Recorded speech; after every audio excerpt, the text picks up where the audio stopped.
right, it is 6:32, and we will begin this meeting of the Manchester Board of Selectmen.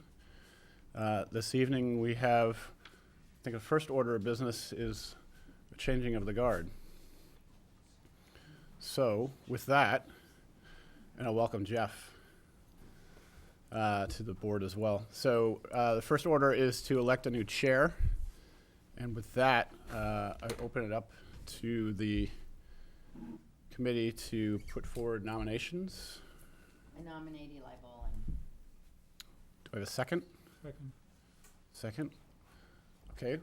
Then all in favor of Eli Bowling as the next chair of the Manchester Board of Selectmen, say aye. Aye. Okay, we have unanimous vote. Okay. I'll take that, but I won't use it. Smooth transfer of power. Yeah. Vice chair. Nominations for vice chair. And at this point, I think I'm going to nominate Muffin Driscoll, standing for a year for us. Can I get a second? Second. Oh, that was kind of quick. Yeah. You first. Any discussion? All in favor? Aye. Okay. Jeff, welcome to your very first Board of Selectmen meeting. This is Jeffrey Bodmer-Turner. He was just elected at our most recent municipal elections and is being dipped into everything as quick as we can possibly dip him into. So if everybody could take a moment and make sure that their phones are on silent or off, take your pick, don't care, we just don't want them ringing and disturbing people in the meeting. If anybody is recording the meeting, besides Cape Ann Studios or 1523 Studios out there, if you could let me know at this time, I would appreciate it. Gail Hunter is taking the minutes for the meeting. She is recording the meeting. Okay, so we usually have an item for item 0 for public comment at the beginning of these meetings. So if anybody has an item that they want to comment on that is not on the agenda, I'll give you just 1 minute to talk about it right now. Ms. Thorne, please stand up. And now we got to get you a microphone. It's on the podium. Run up to the podium. There's one up there. Eli, Gail had asked if people would be sure to give their address as well, that the address Okay. is almost more important than the name. All right. 9 Sawmill Circle. I just am increasingly concerned about the amount of, I don't know what you call it, in a bathroom it would be called grouting, that exists out front here on the steps. There's an awful lot of it that's chipping away. And if it doesn't get tightened up, moisture's going to get in and then we're going to get heaving on the steps. So I just hope that you guys are aware of that. Okie dokie.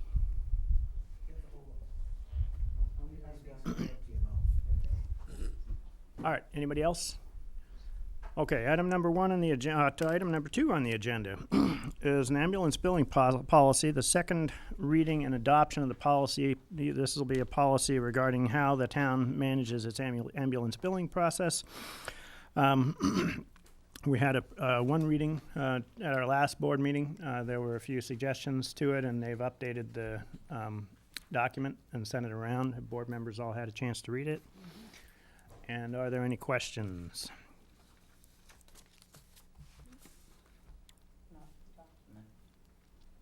Okay, can we get a motion to approve the ambulance billing policy? So moved. Get a second? Second. All right, any discussion? All in favor? Aye. Aye. Okay, any opposed? No. All right. Item 3 is the consent agenda, and on there we have the Board of Selectmen minutes from May 20th. Longevity benches, proposed ones at Winterfield, Pleasant Grove Cemetery, Powder House Hill entrance, and Hinckley. 2 entrances, actually. What's that? 2 entrances, both Two entrances to entrances, Powder, both on Pine and Pleasant. Right. And at the Hinckley Veterans Park. Harbor Advisory Committee had repark bow and stern moorings. I think we'll pull that one out because there were some questions and comments about that. Also had the People's United Bank, a business card resolution form. That's a new form. That's not a new process that we're doing, that's a new form from the state that we had to fill out. A request for a Coast to the Cure bike ride and approving some budget transfer requests. Does anybody have anything that they want pulled out of the consent agenda outside of the Harbor Advisory Committee? Yeah, I have some questions on the longevity benches. Yep. So that comes out along with the the bow and stern moorings and anybody have any questions on the budget transfers? Nope. I wasn't entirely clear on it. I read through it, but wasn't entirely clear on it. So I don't know if there's any more detail you can provide. Well, why don't we leave those in? We'll take those other two items out. You go over those right now, and then we'll do the consent vote on the consent agenda. So there are, for transfers, there are 4 requests within departments or between departments. So the first one, I believe I have this in the right order, that you have it in your packages. So taking $20,000 from the life insurance line and putting it into the workers' comp line.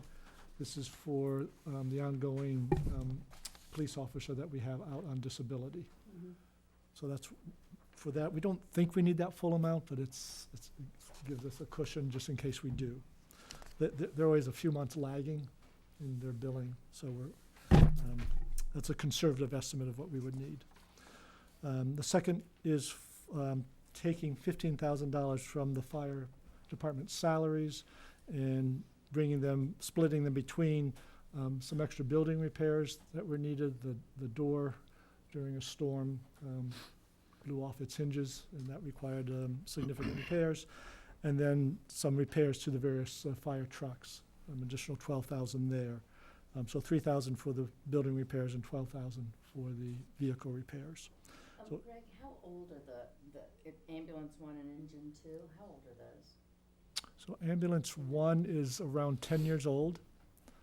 Engine 2 is, I want to say, I'm guessing, I think it's in the 15-year range. Good. Thank you.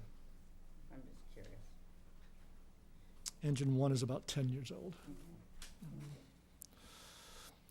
So the third request is a small request to take some extra dollars from the finance committee salaries, $1,900, and bring it into the selectmen salaries to help pay for minute taking for Gail's time. Selectmen salaries? That's what we call it, but yes. Didn't know about that part. That's a bit of a misnomer, but yes, yes, They just keep forgetting to cut those. Yeah, that's right. right. Zero.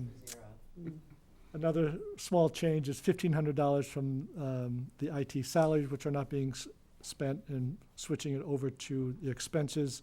There was to purchase an extended warranty. The warranty had expired on the some of the equipment, and we purchased an extended warranty. How long will that last for then, the extended warranty? I think the extended is 2 more years. I'm sorry. I think 2 more years. So 3 plus 2, I think, is what it is. I'll double check that, but that's my recollection. And does it cover everything, or is it sort of one of an abbreviated warranty? No, it's pretty comprehensive, actually, yeah. Thank you. And then those are the 4. And then we have the 2 from reserve. So there's $12,500 from reserve to the streetlight account. This is complicated because of the way National Grid is dealing with our new lights. There's a significant lag time between their new billing for the new lights. So we hope to get all of this money back over time. But they're insisting on the bill being paid now to keep the lights going, and then they will refund us once they have inventoried the lights and given the new rates. Are we able to tell them they can't do any new digging Yes. up until they pay us? Right. Yes. So we've actually had some conversations with Bruce and Brad about this and seeing if we can speed this process up a bit. Greg, how long has this been in process? Because it seems like this was passed a year ago at town meeting. Right, but we didn't get the lights installed until this past February. Okay. And so we did need some additional monies because of that lag in us getting it installed. But now, between February and now, they're still charging us the full rate rather than the significantly discounted rate. because they haven't inventoried them and signed off on it all. So that's the need for that. They say government's slow. And then They the say second government transfer is- from the reserve fund is for $7,000 to cover some additional expenses in police salaries. And those are due primarily to the fact that we had we had 3 vacancies. And so while people were at the academy, we were backfilling with extra overtime. Mhm. And that's the reason for that.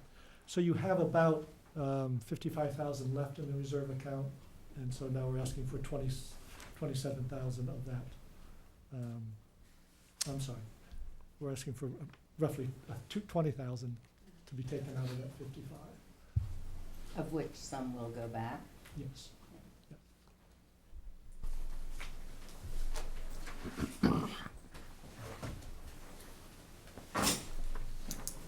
So those are the reserve, those are the transfer requests.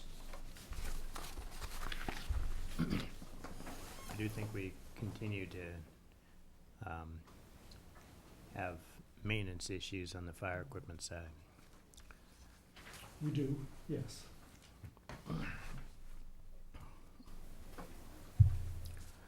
Okay, any other questions or comments on the transfer requests? No. So we are holding out the longevity request and the Harbor Advisory Committee item, and I will take a motion to approve the other consent agenda items.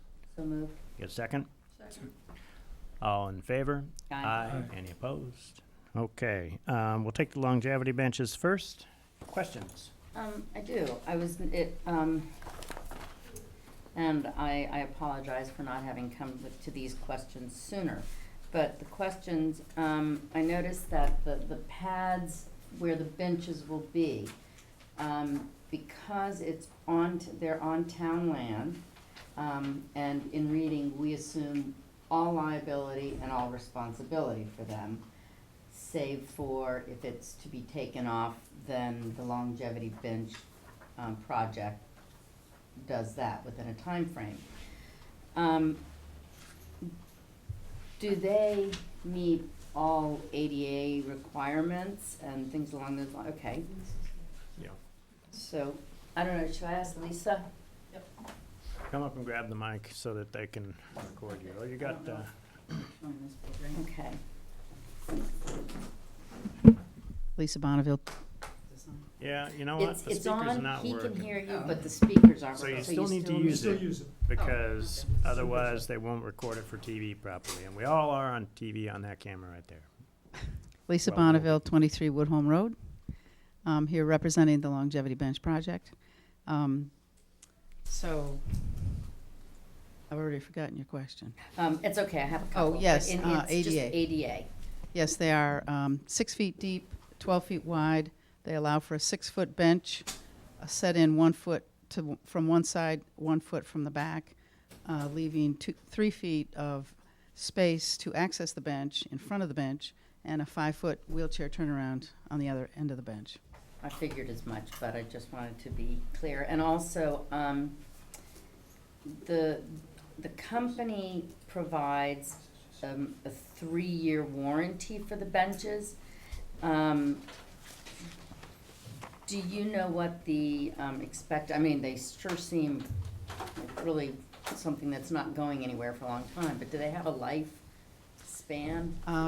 We don't know of a lifespan. We've been guaranteed that they will not rust. Yeah.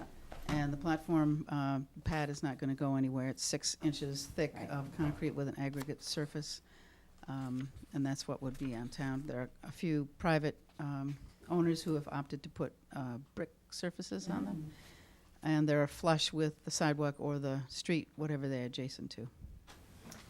And my only concern with this is, we had talked about accepting donations and needing to completely vet out any, the pros and the cons. And the only con that I could, because there are so many pros for this, I think it's wonderful, would be the liability, but there's liability on any town-owned property. So I applaud you all for doing Sure. this. Well, It's and it's the wonderful. same for private property owners. Yeah. Their Yep. property insurance covers that liability.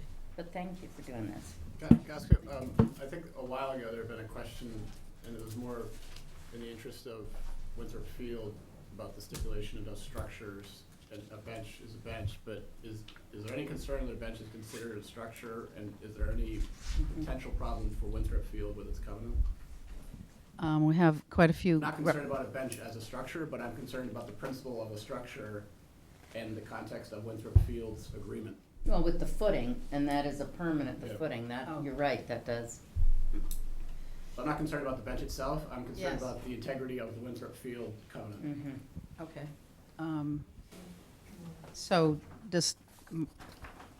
we have a contingent from Winthrop, representing the Winthrop Field bench here, so.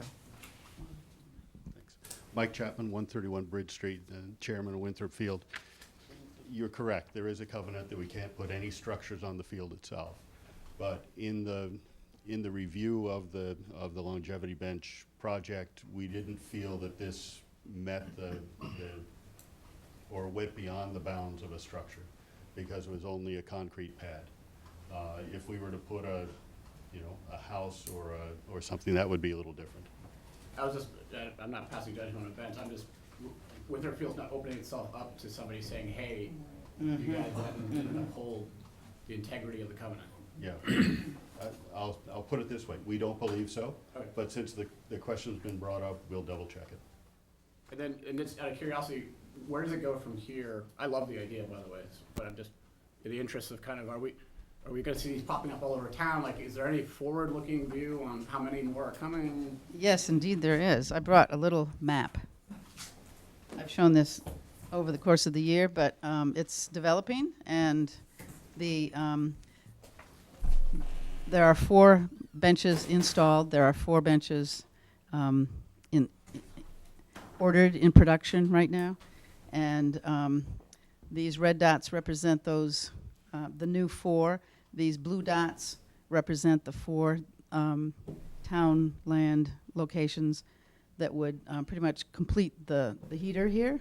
And the yellow dots really just designate what 30 benches added to this town how they would be dispersed.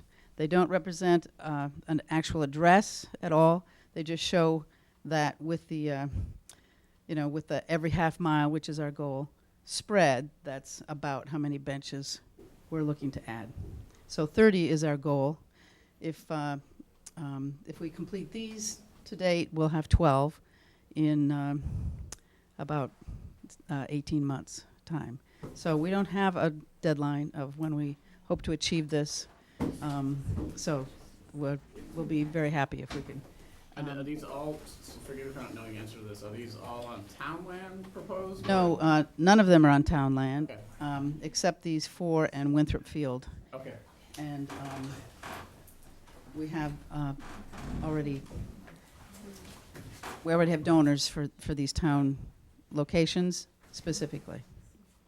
So, Great. Thank you. okay. So just to clarify, these are the first benches that are being placed on town land? Winthrop Field would be the first bench on town land. Yeah.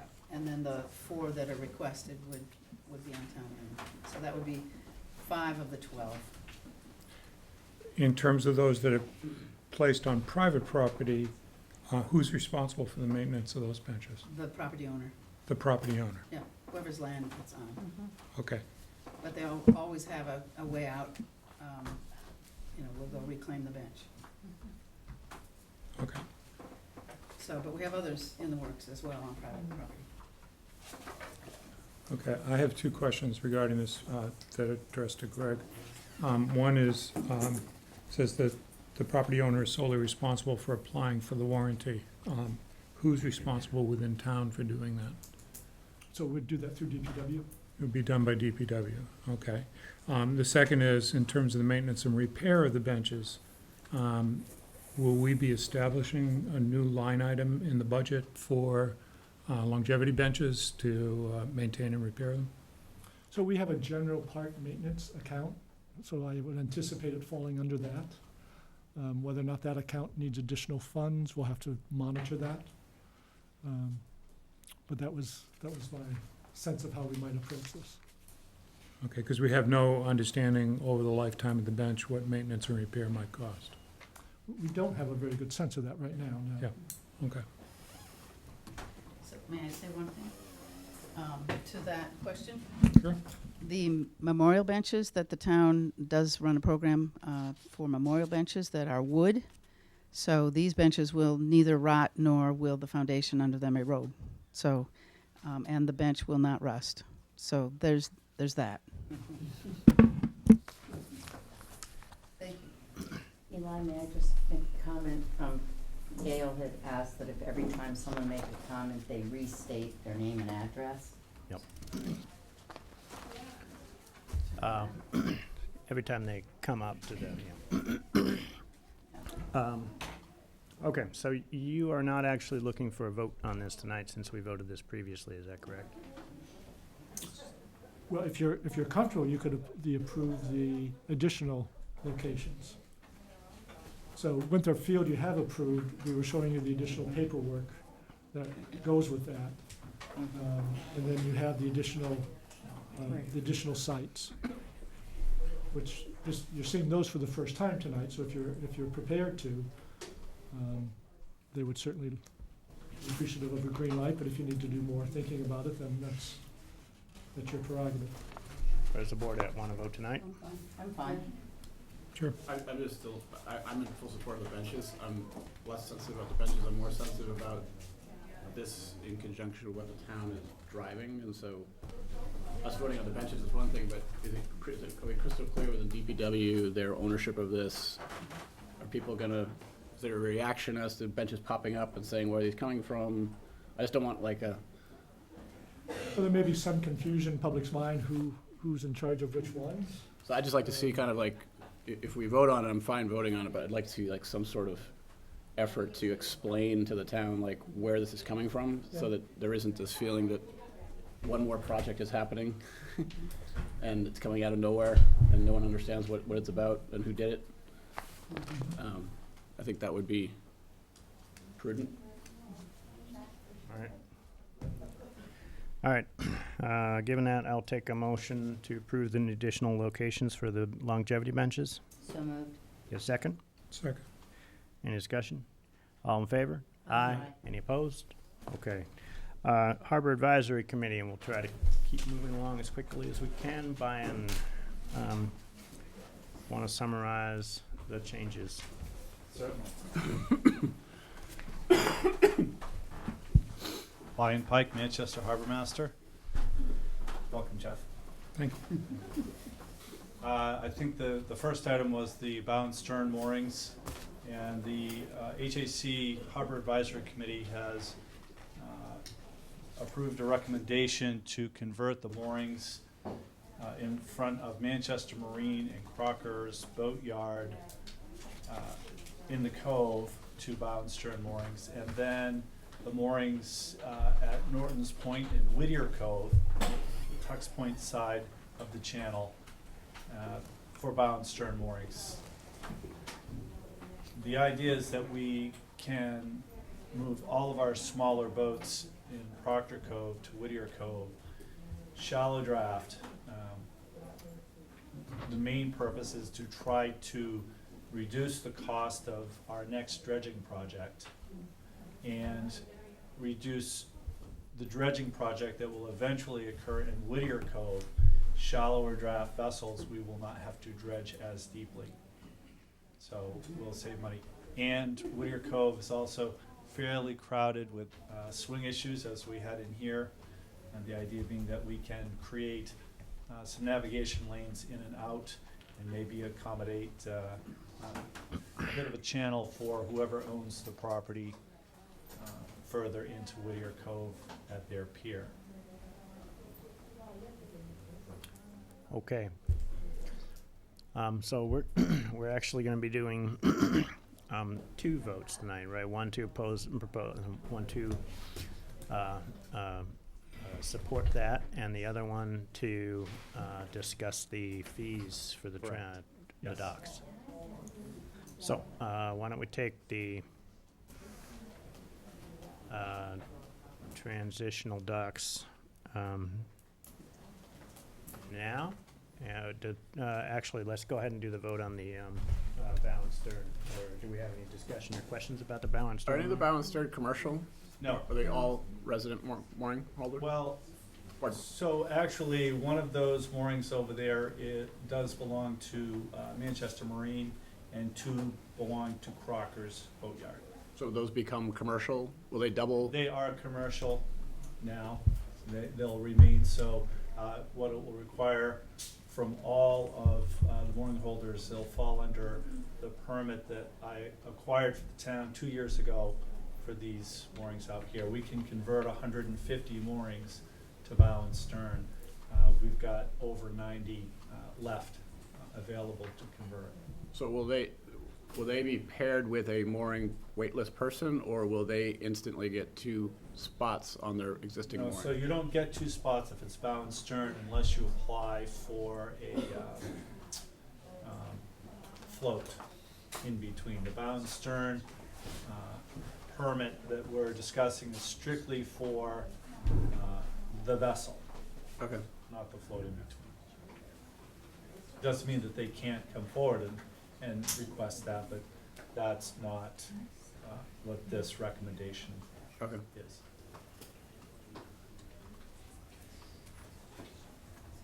Any other questions?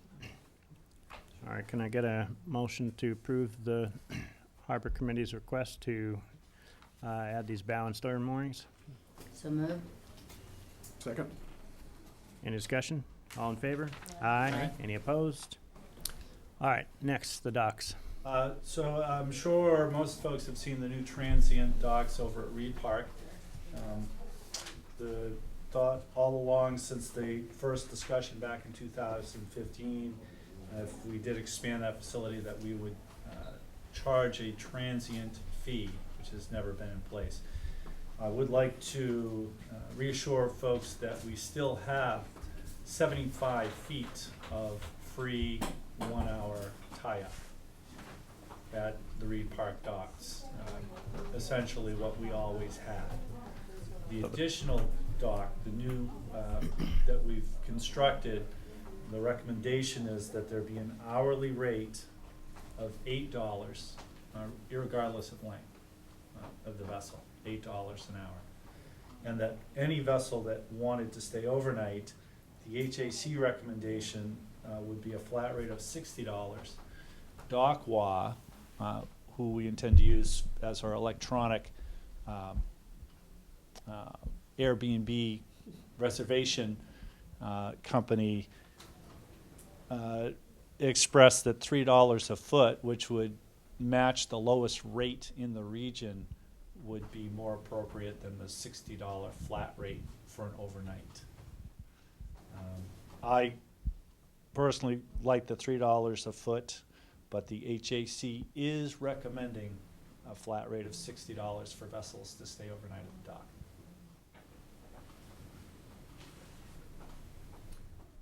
Comments and questions?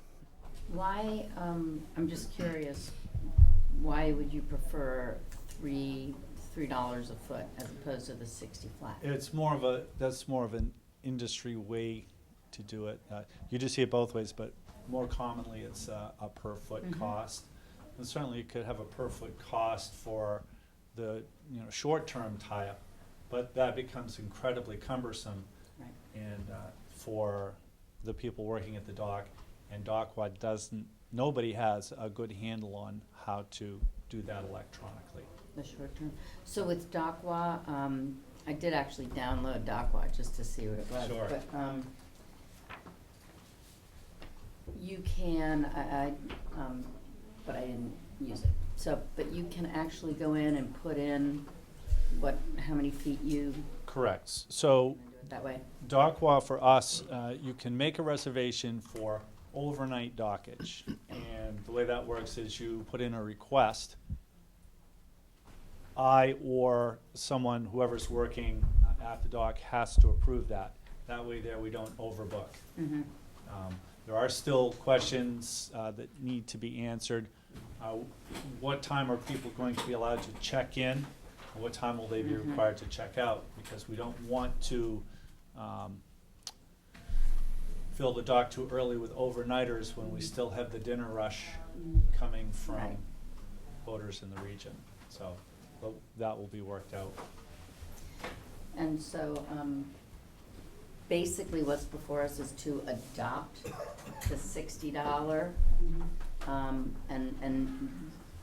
the $3 a foot is not up for discussion? Well, so you can certainly discuss it. That's the recommendation from the Harbor Advisory Committee. Mhm. Uh, Where are they getting that amount from? So at the meeting, the discussion was, let's not get ahead of ourselves. Let's take a methodical approach. It can certainly be changed if the town decides in 2 weeks that the $60 is not enough, where we've got more reservations than any place on the East Coast, and our rate's too low. And essentially, that's what DOCWA said. At $60, nobody's gonna try to get in anywhere else first. The $3 is Mhm. the lowest you'll find in the region for a per foot fee. But that can be changed. DOCWA just can seems like change it easily. I read the pricing logic, and it almost seems like the reverse of what I would expect, because that's even with our expanded dock space, that's a premium.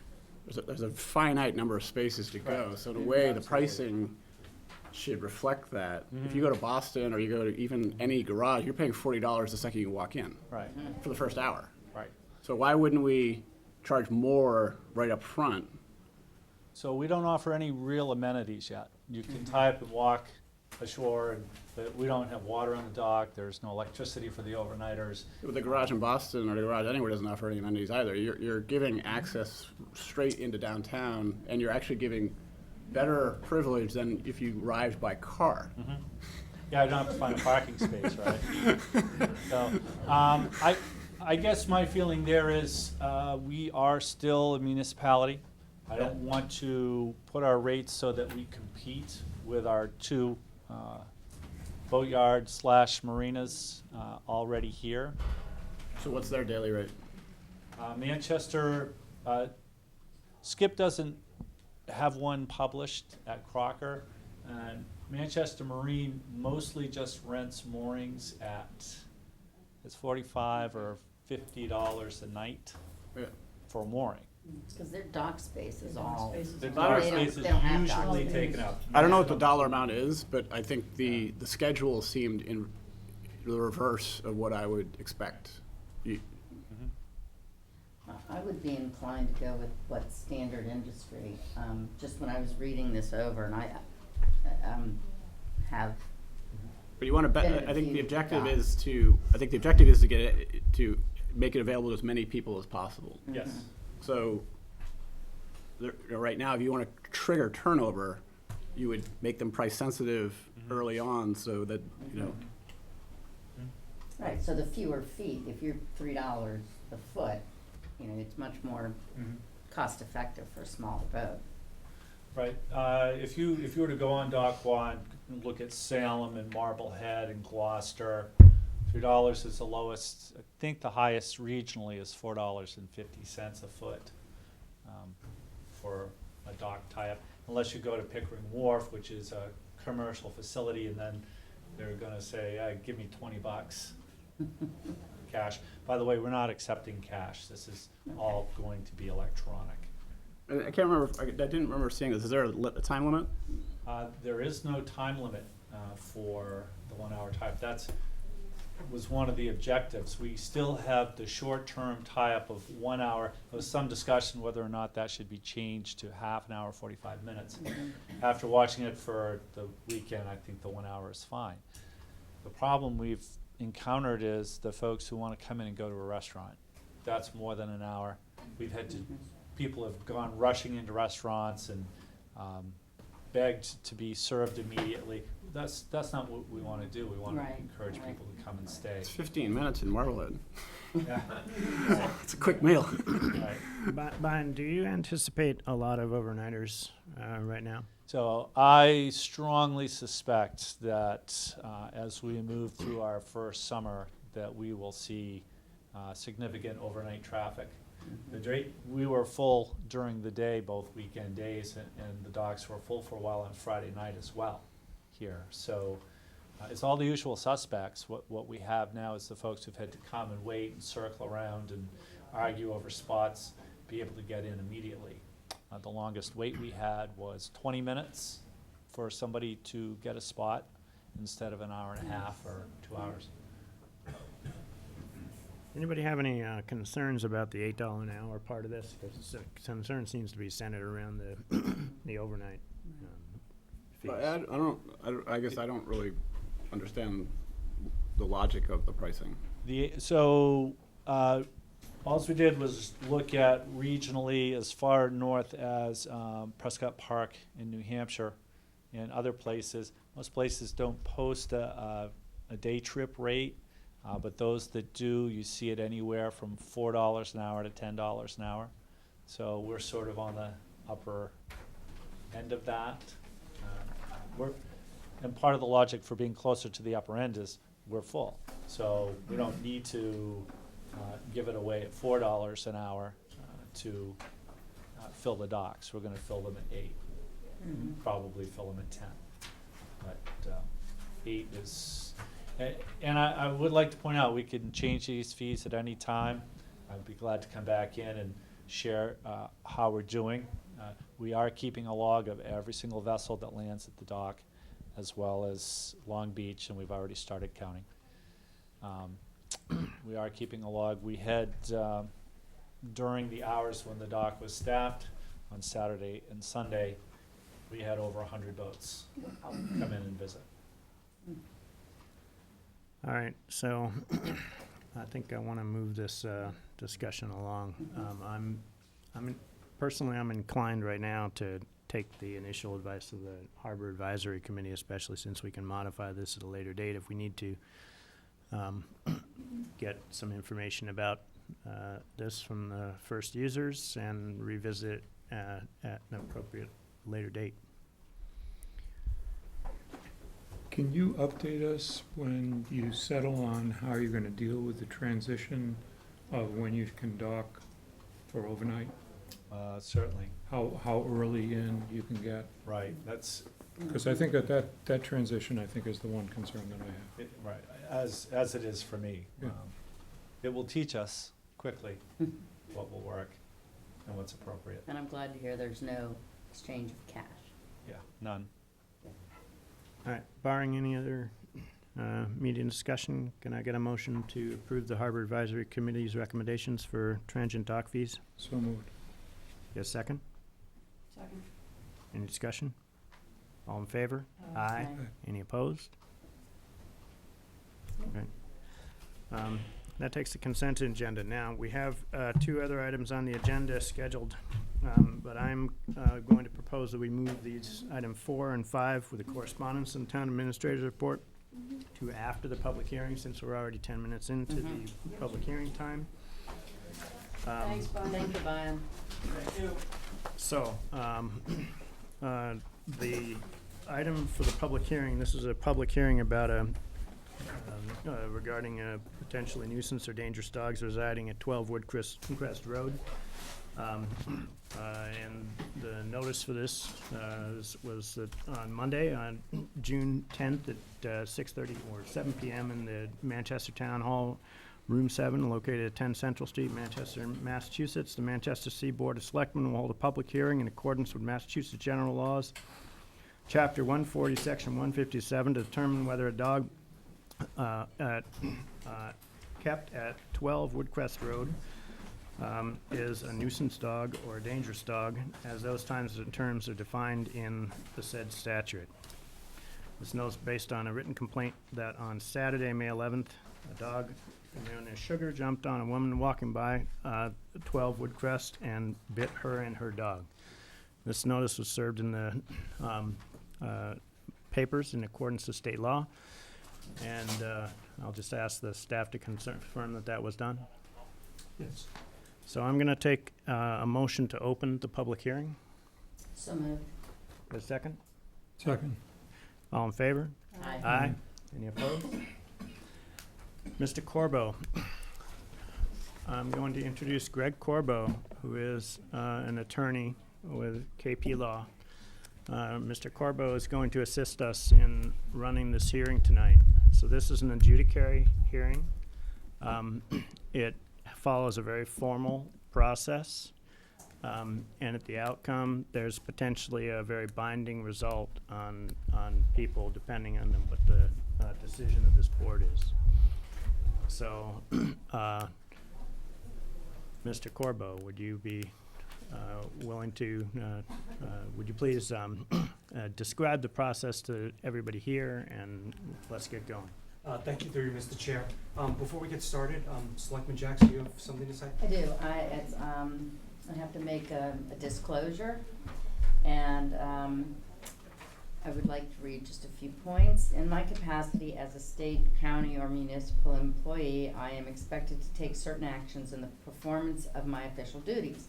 Under the circumstances, a reasonable person could conclude that a person or organization could unduly enjoy my favor or improperly influence me when I perform my official duties, or that I am likely to act or fail to act as a result of kinship, rank, position, or undue influence of a party or person. I am filing this disclosure to disclose the facts about this relationship or affiliation and to dispel the appearance of a conflict of interest. As a member of the Board of Selectmen, I have one of 5 votes on the issue of whether or not the glass dog is a dangerous dog. Although I am not an abutter, I reside in an abutting neighborhood of the Glass family, and I have walked past their house on several occasions. I am friendly with other families in the neighborhood, and I have been made aware of complaints about the Glass dog. It is my expectation that my decision in this matter will have no effect on the financial interests of the Glass family. I do not have any relationship with the Glass family, although I am friendly with some of their neighbors. I do not feel that I owe them any allegiance, nor do I harbor any ill will towards the Glass family in connection with this or any other matter.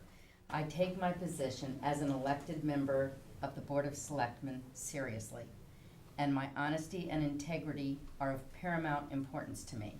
As such, I believe that I can perform my duties objectively and fairly. Thank you. And has that disclosure been filed with the town clerk? I'm filing it tomorrow. Thank you. 2 minor logistics points. Becky, if you could grab that microphone there and keep it close. Thank you. Muffin, you can have yours. And Greg, there's a microphone there. Yeah. It's not, again, people who speak tonight need to use the microphone in order to be heard for the KPAN 1523 studios who are recording this on TV for later viewing on TV, and they won't be able to hear anything if you don't use the microphone. Ordinarily, we have it set up so that it amplifies through those speakers. That's not working tonight. Thank you. Again, through you, Mr. Chair. Good evening. My name is Greg Corbo. I am from the law firm of KP Law, and we serve as town counsel to the town of Manchester by the Sea. My role here this evening is to facilitate the proceeding, the gathering of evidence for the board, and to assist the board in making a determination in this matter. As the chair stated at the beginning and in the meeting notice, this proceeding is in accordance with Chapter 140 of the Massachusetts General Laws, Section 157, which authorizes the Board of Selectmen, after receiving a complaint, to conduct an investigation to determine whether a dog is a nuisance dog or a dangerous dog. And if one of those 2 findings is made, to issue such orders as it deems necessary to ameliorate the danger or the nuisance. So we're generally going to proceed in 2 parts to this proceeding. The first part is the board's evidence gathering part, and the second part is the part in which the board is going to deliberate and decide. So during the first part of the proceeding, we'll hear testimony from the complainant and any witnesses to the event or those who appeared in response to the event There is a responding police officer here who we will ask to testify, as well as the town's animal control officer. Once that initial testimony is given, we'll ask that anybody who has other relevant information concerning these dogs, sort of in favor of them being declared nuisances or danger, would also have an opportunity to give testimony. Now, in that regard, we're aware that in 2017, 2 of the dogs that reside at the Glass property were found to be nuisance dogs by reason of excessive barking. We're not here to reopen that proceeding or to revisit it in any way. So, to the extent that folks want to talk about events that occurred in the past or issues that arose in the past, that's not really germane to what the board is trying to decide here tonight. And, I do see a lot of people here, and I'm sure a lot of people want to be heard. But, we also want to try to get through this in a relatively expeditious way. So, if you can keep your remarks germane to this particular incident and give evidence as to, why you think these dogs are, or this particular dog is dangerous, that's what the board is looking to hear, okay? Once the board is satisfied with that presentation of evidence, they can certainly, board members can ask questions of the witnesses. I might have questions, and that part of the proceeding will be concluded. And then the dog owner and their representative will have an opportunity to make a presentation of evidence as well as anybody else who wishes to persuade the board to not find that these dogs are dangerous or nuisance. Okay? So once the board is satisfied that it has gathered sufficient evidence to make a decision, it will enter its deliberation phase. And the board is going to deliberate on 2 issues.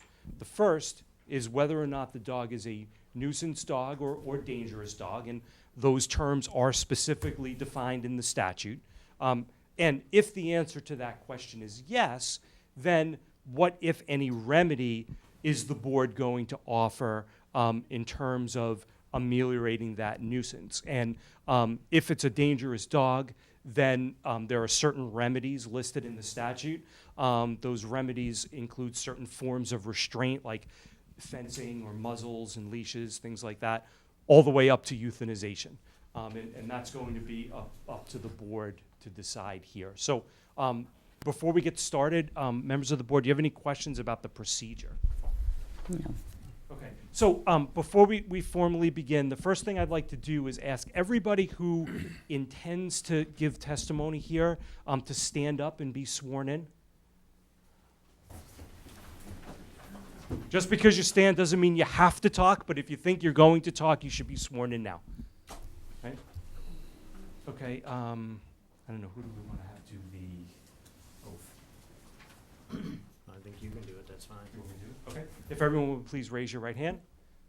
Do you swear to tell the whole truth and nothing but the truth in this proceeding? I do. Thank you. Okay, everyone's been sworn. Okay, so through you, Mr. Chair, I'd like to first ask that the complainant, Ms. Locke, approach if she's present. Yes.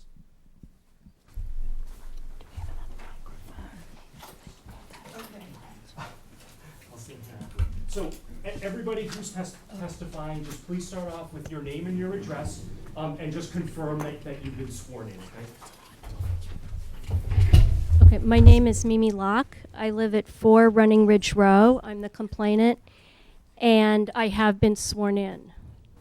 I'd like to thank Greg as well as the Board of Selectmen for granting my request for the dangerous dog hearing.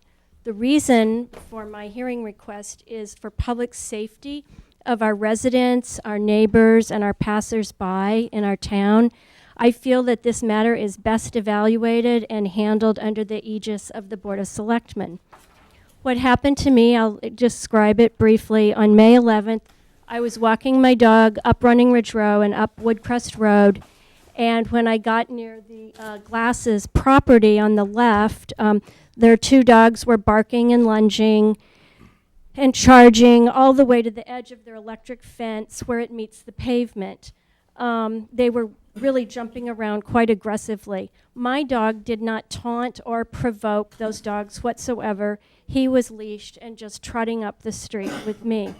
Suddenly, one of the dogs, I don't know which one because I can't tell them apart because they look identical to me, jumped over the electric fence line, and it jumped on me, and it started attacking me and trying to attack my dog. It overpowered me. It knocked me down repeatedly onto the pavement, was going after my dog. I fell down, face down about 3 times, and the dog was growling and biting, and I was yelling help, and I was out in the open, which was a terribly vulnerable feeling.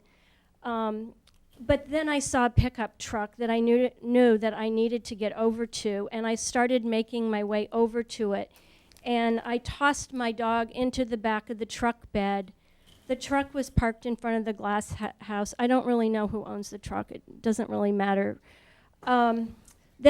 So as I tossed my small dog into the back of the truck dog, the big white dog then again pushed me down again to the ground. But I pulled myself up and I kind of like launched myself over the back of the truck enclosure and into the truck bed. And I hoped that the big white dog would not follow us in. It did not. Soon thereafter, Mr. Glass, the grandfather, Chris's dad, was at the truck, and I saw 2 kids in the doorway, and I was yelling for someone to please call my husband. Bill Fusco, who lives up Woodcrest, he witnessed the attack, and he showed up very quickly as well. He then went to my house and came back with David, my husband. Same time as David and Bill Fusco were coming back to the truck, Betsy Dalton and Michaela Hernack were there. They had been on a walk. Mrs. Brown of 7 Woodcrest came out too. She witnessed the very end of this incident. The police and ambulance arrived. Kathy Glass arrived at around that time as well. Betsy Dalton found blood coming from my dog, and she called the vet. We have the same vet, so she kind of knew that. I gave my police report to, I believe it was Officer Locke, and I did not want to take an ambulance. I went home with David and our dog. We found bite wounds on my backside and bleeding, and I had a bite wound on my hand, and I was all scraped up too. I called my doctor, and they told me it was the doctor on call kind of thing. It was a Saturday, and they told me to get to emergency care right away because I'd need to get antibiotics to fight infection. So as we were leaving our door, Kathy showed up at our door, but I didn't really talk to Kathy. We were rushing out. I went to emergency care, got my wounds treated, got prescriptions for antibiotics that got called in to Allen's. And then we went to the Hamilton Wenham vet, and they took care of my dog's wound as well. It was a neck wound, and he got antibiotics as well. A couple days later, I had massive bruising show up on my right breast and my chest and a little bit over here, too. I don't know exactly what that's from other than just from the incident. I do have photos of my bite wounds. The dogs, as Greg already mentioned, have a history as being deemed nuisance dogs due to their loud barking, and there were stipulations imposed at that time. But regarding this incident of mine, the dog has already known to have jumped its electric fence and gone after other dogs that are being walked. In fact, this actually happened only 5 days prior to my incident, and it was reported to the police. There are other incidents of people talking about this as well. So mine was not a first, and I feel that the Glasses knew that their dogs were doing this and did not act in a responsible manner. Not only was their electric fence ineffective, the dog training was clearly a failure, and they weren't even home when it happened to call off their dogs. It was preventable. My dog and I should never have been attacked and bitten like this. So in closing, I'd like to say we all want to maintain a safe and peaceful neighborhood in our town. We have little kids living very close to 12 Woodcrest, young elementary kids. And other people use these streets as well. It's a very popular walking route. I feel that the dog is dangerous and mean, and it attacks. I know this. And I'd just like to know how this problem can be solved. Thank you. Members of the board, do you have any questions? I don't right now, but I may need and want to come back and revisit. Yeah. Absolutely. I have a question. Maybe did you witness the incident that occurred 5 days earlier when the dog jumped the fence? No, that was called in by somebody else. I did not witness that. That police report I did not witness, and I did not call it in. It was called in by the person that it happened to. You said you have pictures of bite wounds. Do you have them of both you and your dog? I have them of me. Of you, are we For able my to, dog, I have the vet report. are we able to see the pictures? Yeah, I guess. Yeah. I mean, they do Through you, seem, Mr. Chair, with all due respect, I mean, do you think the pictures are going to enhance your ability to make a decision here? We do want to try to balance individuals' right to privacy and their medical information, and once they're admitted in this proceeding, they do become public records. I do feel that it's, I can respect that, but I think it's kind of fair to be making sure that we are seeing what is being described. Okay. Okay, so these are the small photos for better resolution. When I printed it out large, it gets blurry, but I'm going to give them to you all anyway. And if you would rather see it on my computer, I have that. Nope. It's very sharp on the computer. Thank you. I have a question. So, there's 2 dogs, Yes. and both were present. Well, both were at the edge of their line, of the electric fence line, and they were both, to me, acting exactly the same. Very jumping, lunging, charging, barking, left and right, you know. Okay. But only one jumped out. I have no idea which one, because to me, they look identical. So one stayed behind the fence Yes, and one stayed jumped out. behind and one jumped out. And you don't have any recollection of which one it was? They look identical. Yeah, I'm not challenging. So but, I'm just trying to understand the situation. yeah, I don't know which one, because, and, I don't, you know, I don't know, who knows?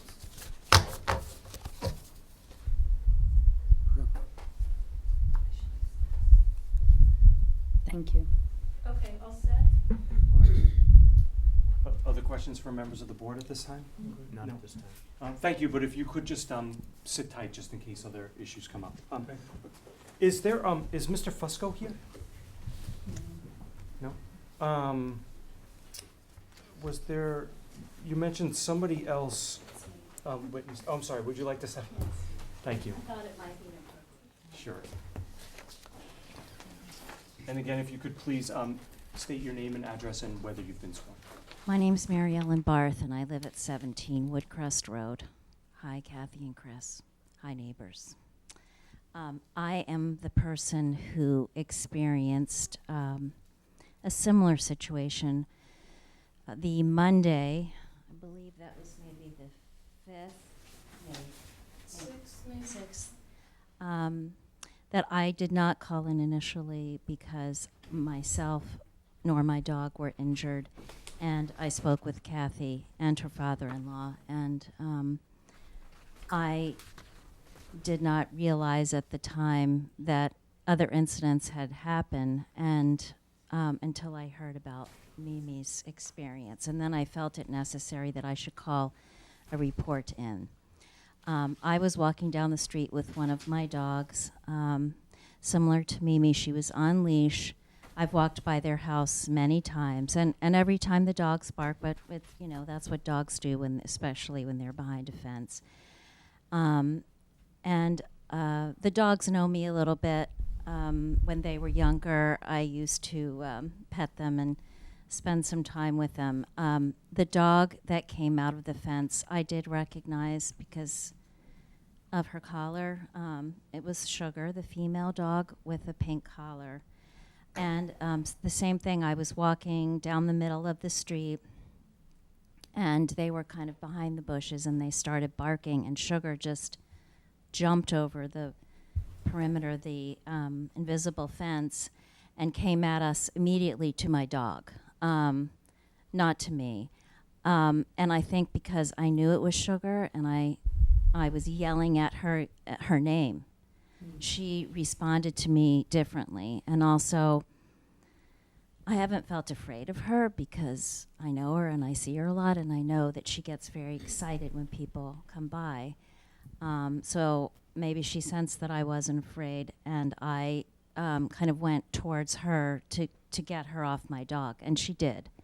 And then Kathy came out right away, and we spoke, and you know, that's all there was. There was no injury. My dog was very scared, of course, and traumatized a little bit because she did actually get on her, but she didn't actually bite her, and she didn't attempt to do anything to me. So that's all I have to say. Questions from members of the board? Yeah, so the dog was being aggressive, or the dog was being, can you characterize it? Can you also say Yes, she was how being long- aggressive. She came at my dog, barking, and got her down on the ground and got her mouth on her. However, she did not injure her, but she was aggressive. Yes, I would characterize it that way. If you had to guess, how long was this encounter? How long was your dog, the two dogs in contact? I would say a couple of minutes. I mean, because she responded to me eventually. It took a little while because she was definitely after my dog, who is a 3-year-old female basset hound and doesn't have an aggressive bone in her pudgy body. And she's used to the dogs as well, barking at her. She doesn't usually respond. And she didn't this day either, besides trying to get away. Can I ask a point of clarification? Is this hearing about both incidents or simply about the lock incident? Well, it's about the dogs. So, you know, this is a public hearing to determine whether the dog is a nuisance dog or dangerous dog. And so any testimony that has bearing on that issue is available for the board to consider. Okay. And when did you end up filing a police report on this? I filed it the following Saturday that Mimi was attacked, when I heard that she was, because I thought that it was important that this wasn't the only time that this happened, though there were no injuries to myself or the dog.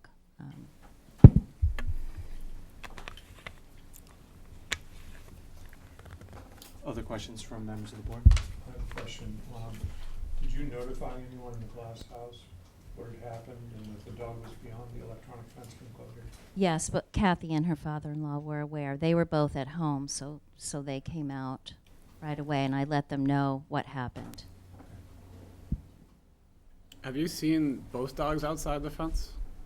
No, just Sugar, the female. And how do you identify Sugar? She has a big, bright pink fluorescent collar. Other than the collar, is there any? Can you distinguish between the dogs? No, not easily. They're, like you said, they're pretty identical, except in their behavior to me. Usually Sugar is the lead barker. I'm sorry, was the what? She's the lead barker. She's normally acts more aggressively than the male. But, I mean, the male did not come outside of the fence.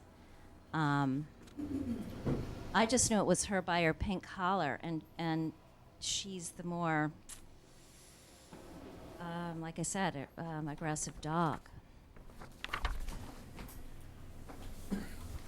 If I could ask a question through you, Mr. Chair. So how many times have you seen the dog Sugar outside of the electric fence? Only that one time. So why did you say usually the dog is more aggressive than the other dog? Well, I find when I walk by, she's the one that's kind of waiting, and I can always see by the pink collar, and she's the one that's waiting when I walk down the street.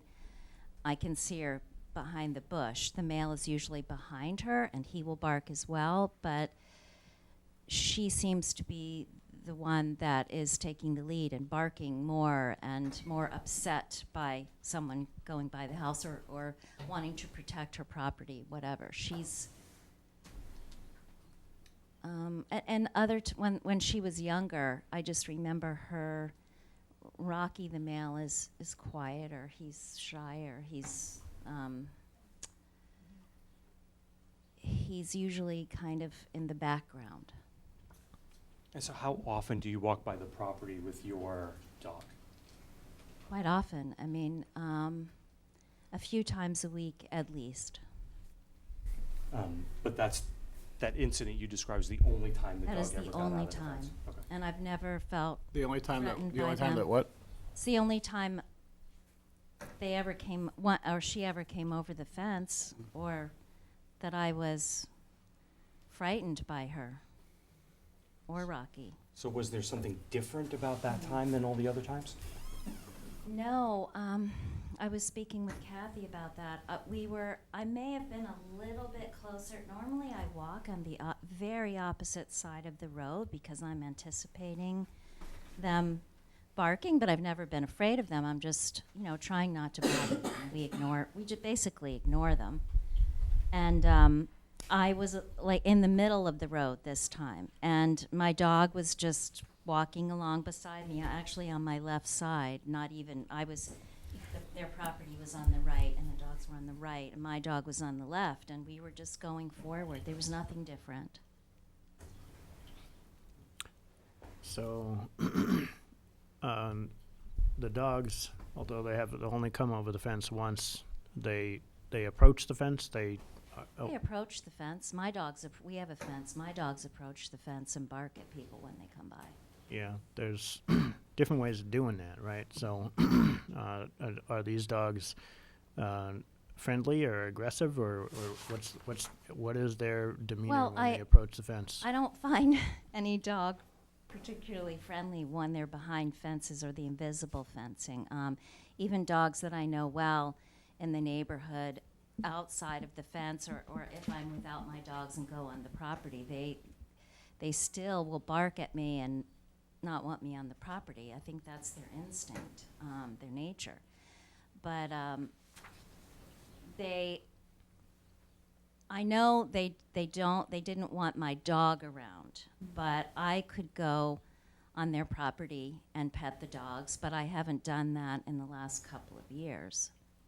When you walk your dog past that property, you generally make a point of walking on the other side of the street. Yes, not because I'm afraid, just because I just figure if I just ignore them, it's no big deal. And I think my dog's kind of learned that too. She doesn't really respond when they bark. She's kind of used to it. When you walk by the property, and I understand what you're saying about a dog behind an invisible fence, a physical fence, restrained, whatever. When you walk by the glass house, do you feel that the barking of these dogs is simply protective, or does one of them seem more aggressive? I mean, because it's easy to tell to a certain extent whether a dog there's a bite behind the bark or not. Well, I just experienced that. I've always been more wary of Sugar, because she is the one in the front, and she doesn't like it when you walk past her property. It seems like I'm a little bit more concerned about her. I have been in the past. So is it fair to say then that you do have concerns regarding Sugar and Yes. misgivings? Okay. Yes, I'm just curious now because especially, but okay. But yeah, she's always been the more aggressive one, Mhm. I would say. But this has never happened before, but especially now. I haven't walked down there since because, of course, I don't want to put my dogs in that situation. Thank you. Mr. Chair, through you, if I could ask a question. You said you spoke with Mrs. Glass about this after it happened. What was her response to you? she was very concerned and very upset that this had happened, and she wondered if maybe there was something wrong with the collar on the dog, and said that this hadn't happened before. So I didn't report it because she and I spoke about it, and I felt like she would check on that, and she seemed genuinely concerned about what happened to my dog and I, and asked if we were all right. And Thank you. Any further questions? I have a members of the- question. yeah. Did you see the dog come through the electronic fence? yes, Did the dog show any sign of distress at the point that they went through the fence? no. She was barking and charging, basically. But no yelp, no twisting? No, Did the dog pause? no. Just kept going. She was already at the perimeter, Mm-hmm. so she wasn't like running. She was at the perimeter, and she just came through.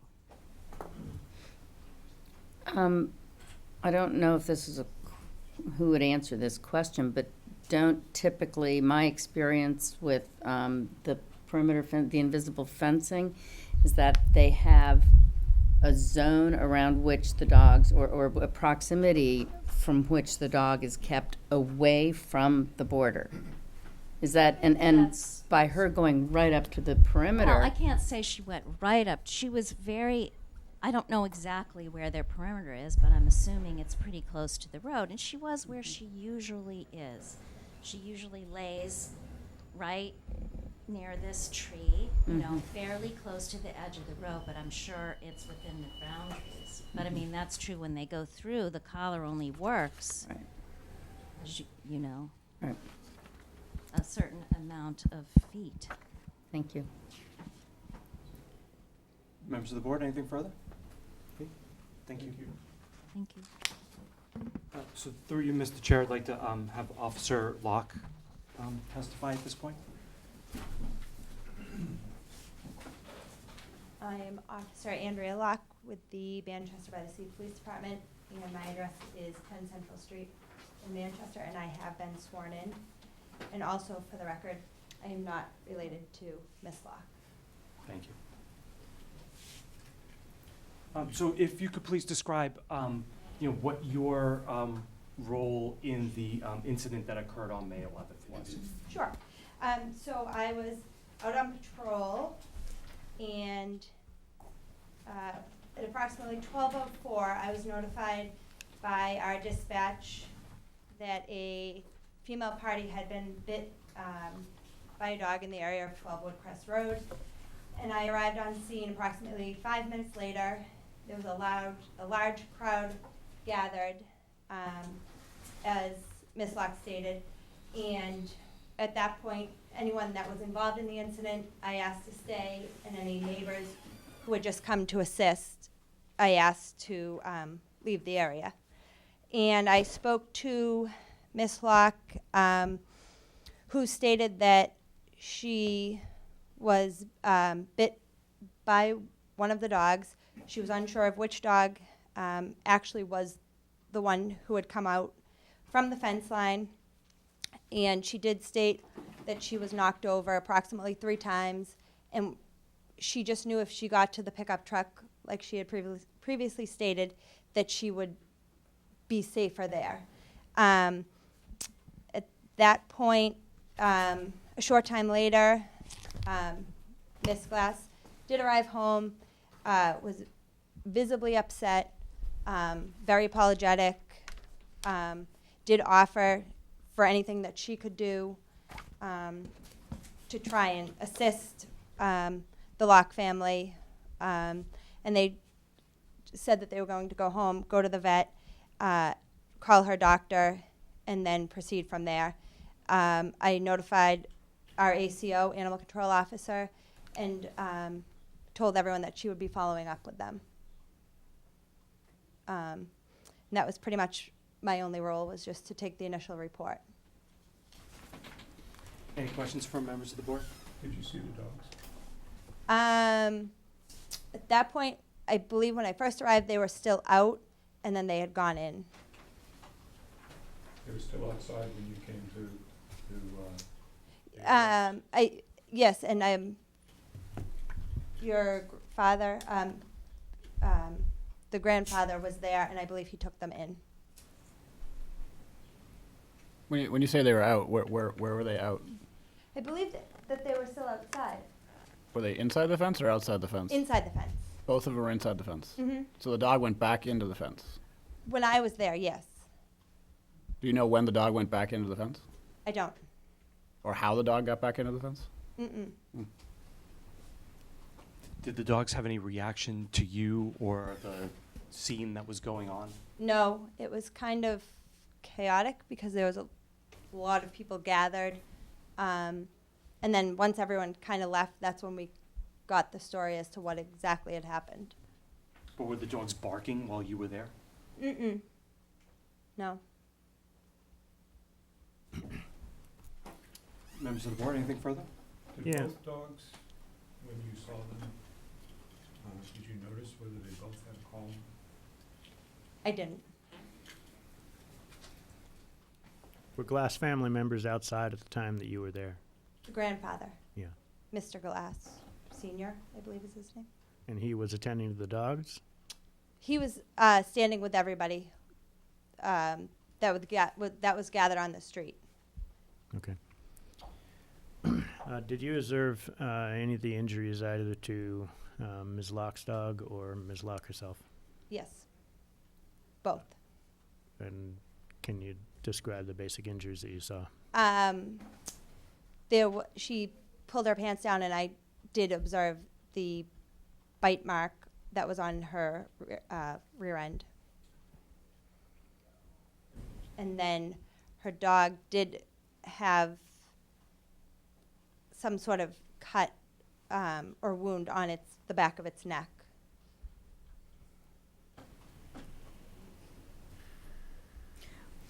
Was the truck in which Mrs. Locke jumped with her dog, was that on the road or on the Glasses property? The roadway, which was parked in front of their house. Okay. Thank you. Other questions? Not right now. Did you direct your grandfather to put the dogs in the house? I don't remember if I said something or if I don't remember at that point.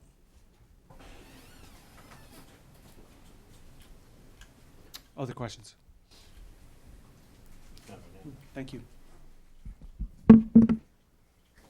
Through you, Mr. Chair, I'd like to ask the Animal Control Officer to step forward.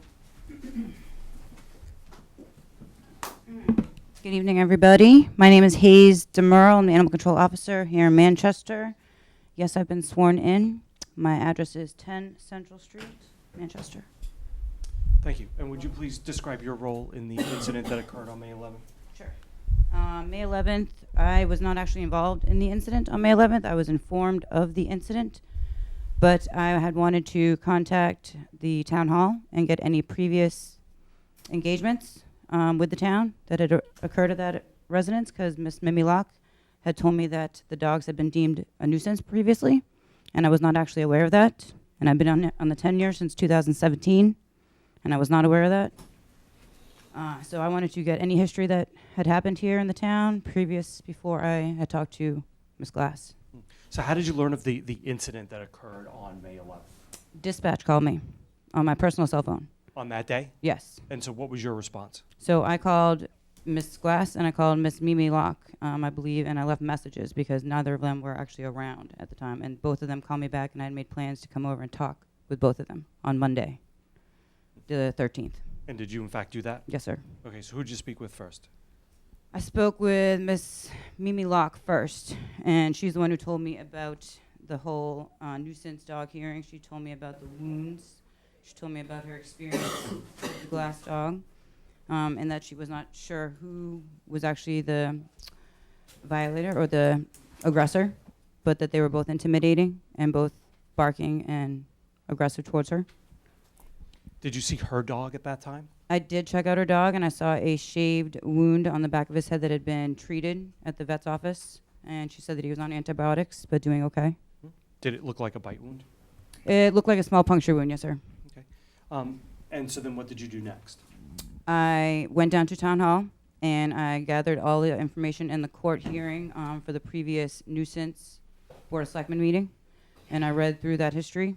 And then I talked to Miss Glass on the phone, and I called her, and I went over there personally. And I met the two dogs in the yard. I was a little intimidated, to be honest, at first, too, because they are big dogs. But I went into the yard, and I let them smell me, and I let them see me and who I am, and I touched both of them, and I was no longer intimidated by either of them. So what was their reaction to you as you entered the yard? Just curious. They were both very curious, wanted to smell me. I smell like a dog. I have a 15-year-old dog at home. And I have a cat at home as well, so I smell like a lot of different animals. But dogs tend to like me, and I tend to like most animals, and I'm a pretty good judge of character, if I do say so myself. And did you observe one of the dogs being more aggressive or forthcoming than the other? No, sir. I observed Miss Glass with one of the dogs on a leash on the property, and the other dog just hanging out. And so sorry. That's great. Did they have collars? They did. One dog, the one on the rope, had a pink collar on, and the other one, I believe, had a fluorescent orange and blue collar on, if I believe so. Did either of them have electric fence transmitter Yes, they did. They both did. They both did. Okay. And I had asked her personally, did you check the batteries on the 11th when this situation happened? She said, yes, and I did. Okay. And so, did you put the dogs in quarantine? I did not put both of the dogs in quarantine because she had offered up the fact that she believed it was Sugar that was the aggressor. And so I took her word for it, to be honest, and I put Sugar on a quarantine for 10 days. And what was your conversation with Mrs. Glass at that time? Well, I brought over the record of the previous hearing, and I told her that the dogs aren't supposed to be outside because of the 3 stipulations that the Board of Selectmen had founded on the nuisance hearing. So I made sure that she was well aware that those stipulations are still in place and that they should be followed through the duration of their living at that address. And she said she understood, and she wasn't actually aware that it was going to be lifelong tenure or whatever. But so she understood, and I told her the quarantine issue, that the dogs have to remain leashed, or that Sugar had to remain leashed on the property for 10 days while the quarantine existed, and that I would be back in 10 days to make sure that Sugar was not contracting the rabies virus. And so, when you said that you reviewed the records, aside from the records of the nuisance dog proceeding, and I guess during the course of your tenure after that, what records did you see about these dogs? 0. So no complaints? Not on record, sir. Okay, no barking complaints, No, sir. biting complaints, no running? I had never heard of these dogs previously prior to the 11th incident. Okay. And were the dogs licensed at the time? Yes, sir. And so did you go back after the 10-day quarantine? I did, yep. I went back on the 23rd, and I saw both the dogs, and both the dogs were fine and friendly with me. I petted both of them. Where were the dogs when you approached the property on that day? In the yard, and Sugar was on leash, as she was the first day I met her. And what was the dog's initial reaction? Did they bark at you? Did they come at you in any way? Nope, they were just hanging out in the front yard, and Miss Glass was standing there just waiting for me. Okay. Any other information that you wish to provide the board about this? No, sir. Okay. Questions from members of the board? Were you able to verify whether or not the invisible fence was working? I don't really have a way to verify personally. You can go to the battery, you can see if it works, but I mean, that's about all you can do is really see if the battery's charged. Yep. I don't know any other way to verify. You said that Mrs. Glass told you that the dog, Sugar, was the aggressor in the incident with Yes, Ms. sir. Locke. What exactly did she say to you? I said that Miss Mimi Locke was not really sure as to which dog was the aggressor from my previous talk with her. And visibly, if you don't know the dogs real well, you could say that they look a lot alike, but one is a little bit more dark hair in its fur, and the other one's a little bit whiter, to be honest. So I believe that she could tell me, herself being the owner, and she knows the dog's personality better than anybody. Other questions from members of the board? Did she say why she felt that it was Sugar who would have been the biter? Just because she said she's the more of the aggressor of the two. Just the dominant of the she's the dominant one. One's usually a dominant, one's usually the more. So she's the dominant of the two.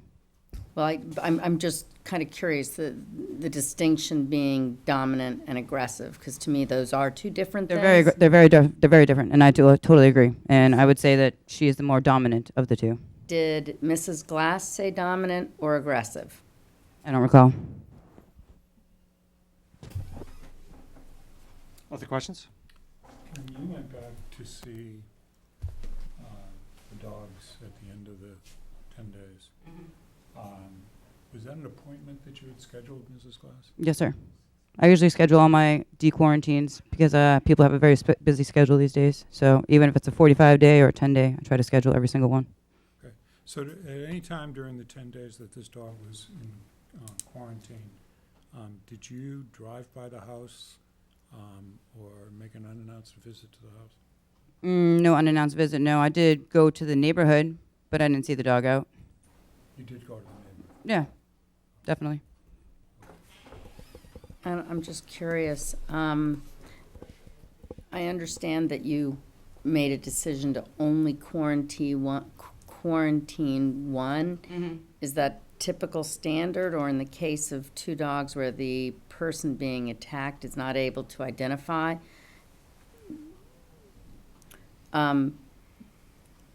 What was it about your discussion with Mrs. Glass that made you confident to only quarantine one? Like I said, she knows her dog's personality better than anybody, so I believed her.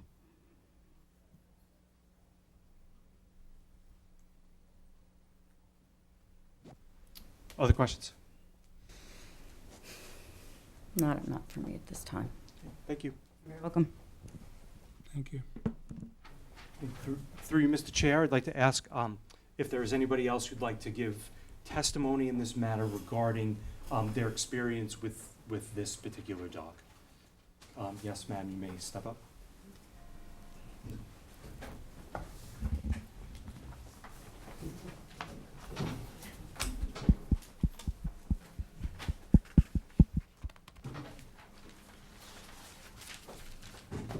I'm Michaela Hernandez. I live at 9 Woodcrest Road, and I have been sworn in. Thank you. So I'm one of the parties who saw Mimi, Ms. Locke, after the incident. Betsy Dalton and I were out walking, as we often do, and on our way back, we saw Bill Fusco coming to find David, Mimi's husband, because he said, Mimi has been attacked by the dog. So we came and we found Mimi in the back of Chris's truck. And I will say, I know she shared with you some of the bites and things that she had and some of the wounds on Tuki, the dog, but she was terrified. And I will say that being witness to this, I think that as she kept repeating, I was knocked down by 3 times and I couldn't get away. And if I could only get to the truck, and I just want to describe that piece of it for the board, because I think it's important. I think she's put on a pretty brave and non-emotional depiction of the incident, but I just wanted to point that out. But I am a neighbor who lives across from the Glasses. I am in a rarity in this town. I don't have a dog, but I can attest to, and there's been talks of, people walking their dogs and the dogs coming out. I walk a lot without dogs, and having lived across the Glasses since they have procured these dogs, they are aggressive even if you don't have a dog. They will come charging to the end of the property, whether you have a dog or not. In fact, they will come to the end of the property barking if I open my front door. So I just wanted to put that perspective out there for the board. I think when this incident happened, one of the things that a lot of the neighborhood thought about was, Mimi, although she's not the biggest person in the world, is an adult. There are a lot of children who walk dogs as well. And so this is an area of concern in our neighborhood. Mimi and David's daughter walks Tukey occasionally, and we were thinking, what if it had been their daughter? Would she have been able to get away and get in the truck? What if it was another child? So these are certainly concerns that we raised in our neighborhood, given this particular situation. So that's. Through you, Mr. Chair, could I ask a question? Yes. So you said that, when you open your door when you're walking, the dogs bark at the edge of the property. Have you ever seen them get out? I've never seen them get out, no. Have they ever sort of attacked or threatened you as you were walking by? I can't describe what I think of as running to the end of the thing and barking. Do I think that's attacking? It looks like if they thought there was an offense, they might do it, but that I can't speak to their intent. Questions from members of the board? I have a question. When you went to the truck, Yes. where were the dogs at that time? Were they still out? It's not my recollection that they were out, with all respect to Officer Locke. Well, I felt that they were inside. Okay. So you didn't hear? I didn't see them outside. Okay, thank you. Other questions from members of the board? Thank you. Thank you. Yes, ma'am?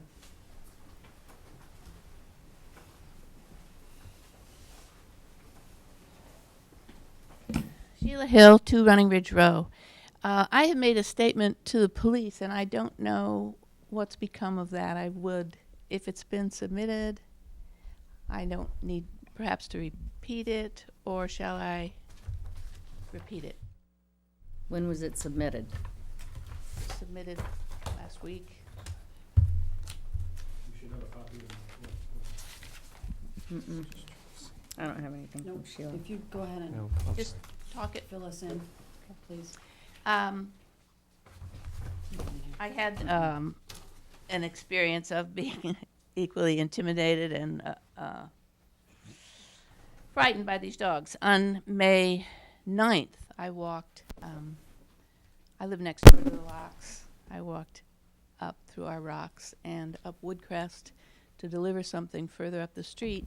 The dog barked me up the street. I was able to deliver what I went to deliver. As I came back down the street, the one dog, which I assume at this point is Sugar, was at the far end of the property and began barking again and charging. And this has gone on for years. I walk this frequently. The dogs are always there and barking. This time, the dog really, I thought, was going to charge through the fence. And I said, no. And continued to walk. The dog continued to bark and follow me and follow me. And I said, no, again. And at that point, Chris came out of the front door and called the dog in. And I continued my walk. That was the first paragraph of my letter to you. The second paragraph was feedback about my experience talking with the animal control officer, and I don't know if we want to go into that now. Mr. Chair, no, I don't think we should go into that. That's relevant. Then that I would just say in closing, what I observe is a pattern perhaps of escalating violence in this dog. That's sort of 3 incidences within a week, the 5th, the 9th, and the 11th. And I think we know this happens with dogs, and particularly when a dog knows that they can break through a fence, that pattern repeats itself. But the dog did not come through the fence. It did not. But did you have were 2 dogs out or 1? Both were out. And did the other dog do anything? The other dog barked initially. That's the pattern that I observed. They both bark. One stops, usually lays down, and the other dog continues to bark and follow me up the property line till I'm out of sight. I get back down. Is the Dog dog's starts tail barking. wagging or? Oh no, this is not a friendly wag dog, in my experience. Okay. A couple of years now. Other questions? Thank you. Did I see other, Chief? Through you, Yes. to the chairman, I have the report that's probably missing. I think it's relevant to the Board of Selectmen if I could present that to them. Yes, however, I would suggest that only the report as to the incident and not anything that might relate to the It's animal related to control officer. Mrs. Hills. Okay. It has nothing to do with the animal control. It's related to what she just described, if that's okay. For the record then, I have to object, because you specifically said, Jeremy Cohen, for the glasses, you specifically said information about this incident. And if there is a report, I asked for everything in advance so I could see it. So he can go forward if you want, but for the record, I have to object. Yeah, your objection is noted, and to clarify in case there was confusion, what I said at the beginning was that we didn't want to go backwards to the incidents that occurred in 2017. But certainly, the board is here today to consider the disposition of these dogs, and any relevant information to that is open for the board to consider. Chief? So is it okay if I present it to the board? Yes. I can also. Do you have copies? I can make a copy.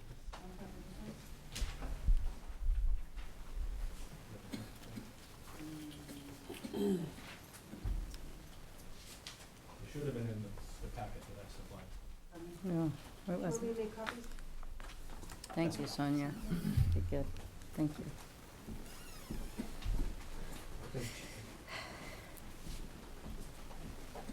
Did I see other hands? Okay. Not, you could be next, and then you back there, okay? Sure. All right, you could be next after that.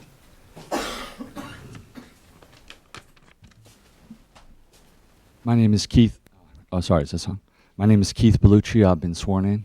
I live at 6 Running Ridge Row, 3 houses away from the glasses. I've lived there since 2012, and I've never had any kind of problems. When we first moved in, I met the glasses, very nice people, never had any problems. Regarding these dogs, I have 2 young sons. One is 6 years old and one is 9 years old. And they like to walk the neighborhood. And every time we walk past the Glasses house, the dogs come barking and aggressively running right up to the property line. And it's very frightening. And this has happened at least 5 or 6 times in the last 2 years. And for that reason, we don't go down that street very often, because we're not sure what's going to happen with these dogs. And I came to the meeting today because of what I perceive as to the seriousness of this issue, because if they jumped the fence once and attacked an individual, and it sounds like there's been multiple attacks, it could happen again at any time, regardless of the times when they didn't attack, but ran right up to the fence. And my boys are young, they're small. If they got knocked down, hit their head on the pavement, who knows what had happened. Young kids can get seriously injured. And I would also like to make a few other points that the dogs really can't control themselves, and it's up to the owners to take action. And there's been so much going on with these dogs, it's unclear to me, or it seems to be becoming clear, that there seems to be a lack of willingness and or a lack of means to control these dogs. And to me, that seems like a problem, a substantial problem. And I would also say that anytime we're in that area of the neighborhood, I have a lot of fear for the safety of my children because of these dogs. And I have a lot of scary visions of what could happen. And I hear them barking all the time in the neighborhood. And the other issue that I would also like to point out, and like I said, I don't know the glasses. I heard nothing but good things about them ever since I moved in, but the handling of the dogs seems to be a very difficult situation. And the other thing that has happened on at least 4 occasions in the last 2 years is we've had one of the Glass members of the family driving through our neighborhood at very, very high speeds. I'm sorry, that's not. No, I understand, but what I'm saying is that No, there seems to be we can't what I'm get saying into is there issues seems like to be an unwillingness. No, yeah. Sorry, hang on. can't. No, that's fine. I'm just saying the safety, what I'm saying is We have to stop. We're gonna have to No, I stop understand. you. The safety of the neighborhood needs to be attended to with respect to these dogs. Thank you. And it's up to the owners, not the dogs.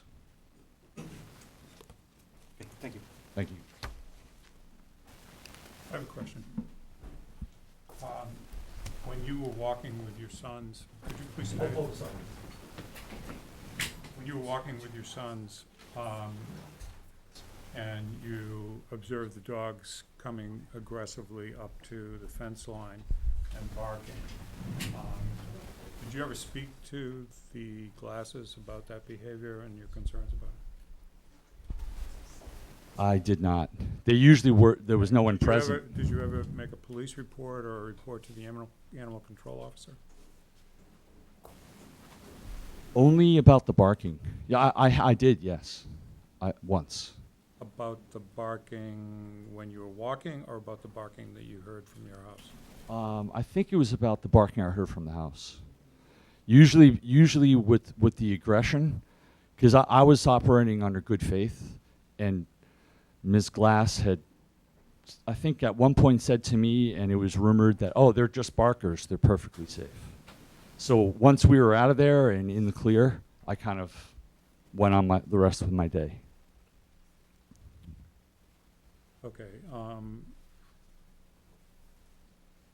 So did you file a report with the animal control officer, or you spoke to the animal control officer on the phone? With these incidents, walking by their house, I did not make a report with the animal control officer. You said that you had contact with the ACO. No, the police, I'd called the police one time about the barking, for sure. But that's a different, That's a separate issue. that has nothing I to don't do think we're with what we're supposed to talking discuss about today. That's correct. We're Yeah. not here to talk about the barking. Yeah. Have you seen the dogs outside the fence at any point? I've seen them outside the fence before, for sure, but I don't know. I'm assuming that was before the fence was put up. Oh. You know, like they were beyond the property line. Like they would chase my sons and I like down the street beyond the grass. I assume the fence doesn't go under the pavement. How long ago? I don't know where that. How long ago was that? At this point, probably a year and a half ago, a little longer. But they're very aggressive dogs. It's very frightening. Thank you. Okay, thank you. Okay, sir, a couple more, sir, and then you can be next. David Locke, I'm at 4 Running Ridge Row. Could you say your name again? David Locke. I'm Amy Locke's husband. I have been sworn in. As was mentioned, Mr. Fresco came down and got me. My wife didn't have her cell phone at the time. I got up there. She was in the back of the pickup. She described the incident. I didn't see the incident, but she was an emotional wreck when I got there. And honestly, the thing that sits with me most is her just saying, you know, I didn't know how this was going to end. Whether it was something terrible with our dog or me, a mauling, whatever. And you know, so I can't speak to the actual dog attack, but she was an emotional wreck. My own personal experience in the neighborhood, I walk our dog plenty of times, and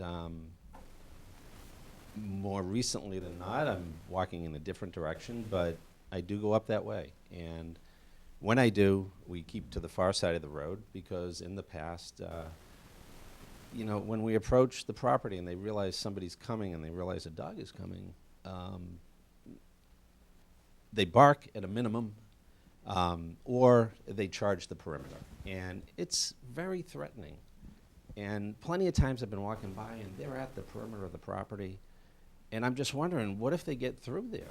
And I just, you know, the last thing I want to be doing on a Monday night is being in front of the board talking about an issue in our neighborhood.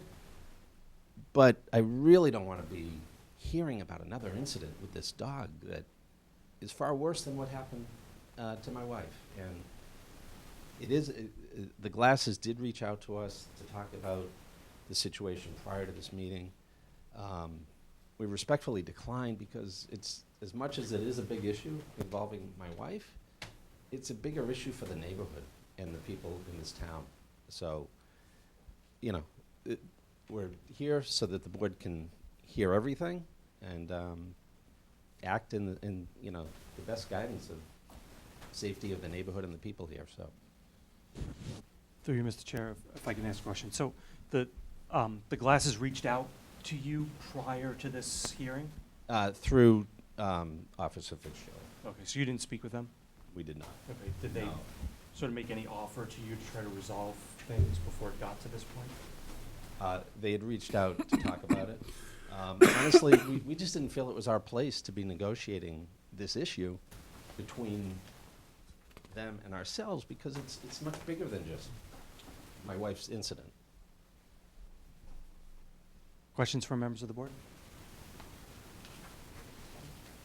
Thank you.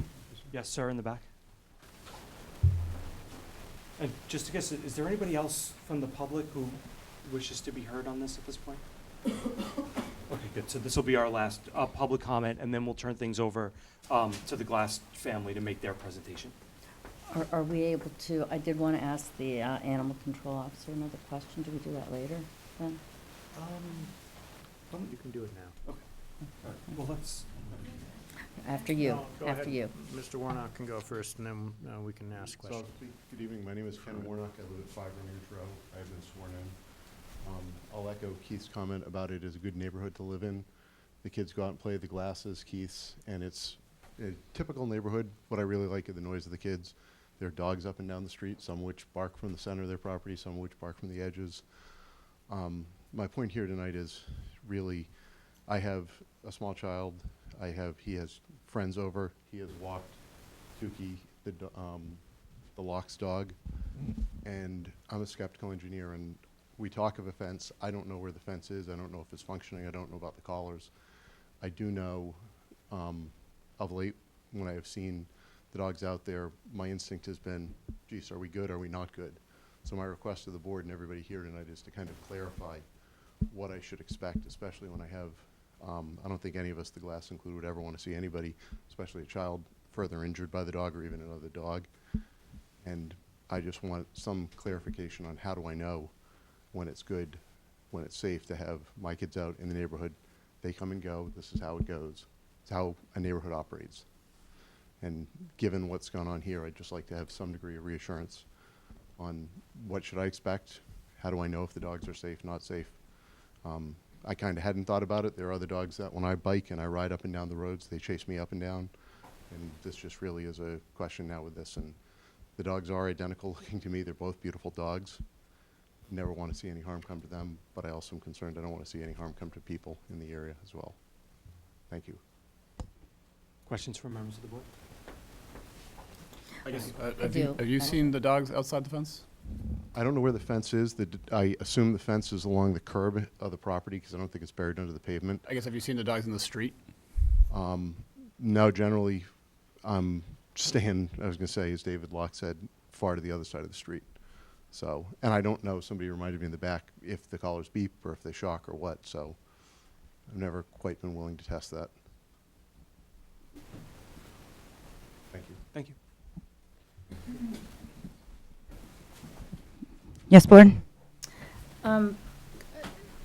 Could you clarify for, okay, so the dogs, they are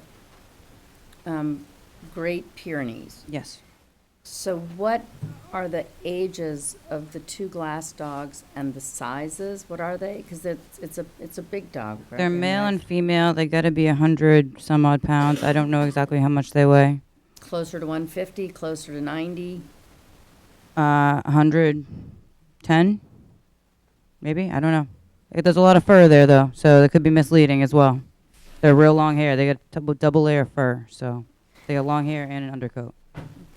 Do you know what the breed is bred for? They're working dogs. That's all I know. They're a working dog breed. Okay, thank you. So my understanding is decisions that the board makes with regard to the disposition of the dog cannot be based on the breed of the dog. That is very true. Thank you. Can you repeat that? I couldn't hear you. Cannot be based Upon breeds. The decisions that this board makes cannot be based upon the breed of the dog. Mhm. on the breed. Maybe just a point of order, a question.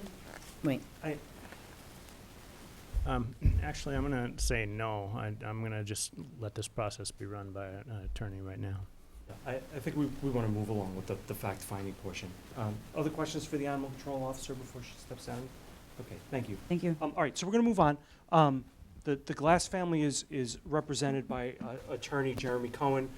He'd like to make a statement, and then if they wish, the Glasses can give testimony on their own behalf. Thank you. My name's Jeremy Cohen, and my law firm is Boston Dog Lawyers, and I represent responsible pet owners. If I were anyone, you especially, I would be so livid tonight. You're handling it so much better than I would. I am picturing my wife in that situation. And it's not right what happened. It's just not right. So I think that in speaking to the Glasses, I do find them to be responsible people. I think the solutions are what to expect when you walk by. Well, you shouldn't be expecting this. It's miserable, it's wrong, and I think I have some suggestions on how we can change it. I think the first thing is, this dog, Sugar, she fits the definition of dangerous. I think that she qualifies as a dangerous dog, and then that exposes, okay, now what remedies can we put in place? And in speaking with the Glasses and in working with them to try to solve this without putting the dogs down, I just want to point out a few things, and then I'll introduce Mr. Glass. But immediately, they have reached out to the locks that we heard, and they have an electric fence. So they had the electric fence company come down, and sure enough, the wattage, the voltage isn't high enough. The wattage was set when they were puppies 2 years ago. So they changed that. They also moved it back from the curb somewhat, so there is a buffer. And it's longer prongs, and the signal is, it's more pulsating. But an electric fence is not a good option for these dogs. It's a backup. Instead, what this neighborhood needs is a fence. They need a fence with privacy slats so that the dogs can't see through, so they won't be responding to triggers when people walk by, and then people can walk by without their kids being scared and dogs running up to the fence and seeing them. So I don't know in 2017 what kind of fence was suggested, but I think it's clear in a packet I have for you, they've obtained 3 quotes from fence companies so that they can put this up. But this is clearly a fence issue, and they're certainly on board with that. And they need to change their routine too. And obviously the fence isn't up yet, so they'll never leave the house again with dogs outside. And that's unacceptable. And it's my understanding they haven't done it since. And their dogs, when they're on the property with the electric fence now, until the fence gets there, need to be on a leash too, with especially Sugar, with whoever's out there, the adult out there, needs to keep Sugar on a leash until we get a physical fence in there. I think that the electric fence, again, it sounds like it's done its job 98% of the time, but that's not good enough. They're certainly willing to engage in a training program, but I think that in this case, a fence makes the best neighbor here to try to solve a lot of these problems. Then, if somehow something else comes up, well, then it's a different story. But it sounds like that would stop the fear that people have. And obviously the animal control officer can go out and assess the fence, make sure it's what these dogs should have. They're not necessarily diggers, but just to make sure it's the right fence for these dogs. And on behalf of the Glasses, I just want to hand in a little bit of evidence. I have 3 packets of it. The first page is just a repeat of what I sort of just said that the Glasses would like to do in this situation. And in there, you'll see the fence quotes. You'll see that Pet Stop, the dog fence company, came out. And I think you'll see, too, that even though it can't resolve it, these are engaged owners. They have reached out on a few times, not just to resolve it so we wouldn't have to come here. They even knew we would still have a hearing. But this isn't right for this neighborhood. And I know it bothers them. It really bothers me hearing both of you up there. I'm picturing my neighbors and how I would react. And I really respect how you brought it, just the facts here tonight. Mr. Glass will probably, if he's fine to answer some questions, I'll ask him a couple of questions, and he will be our only witness. Thank you. Through you, Mr. Chair, Mr. Glass, would you like to come up? Sure.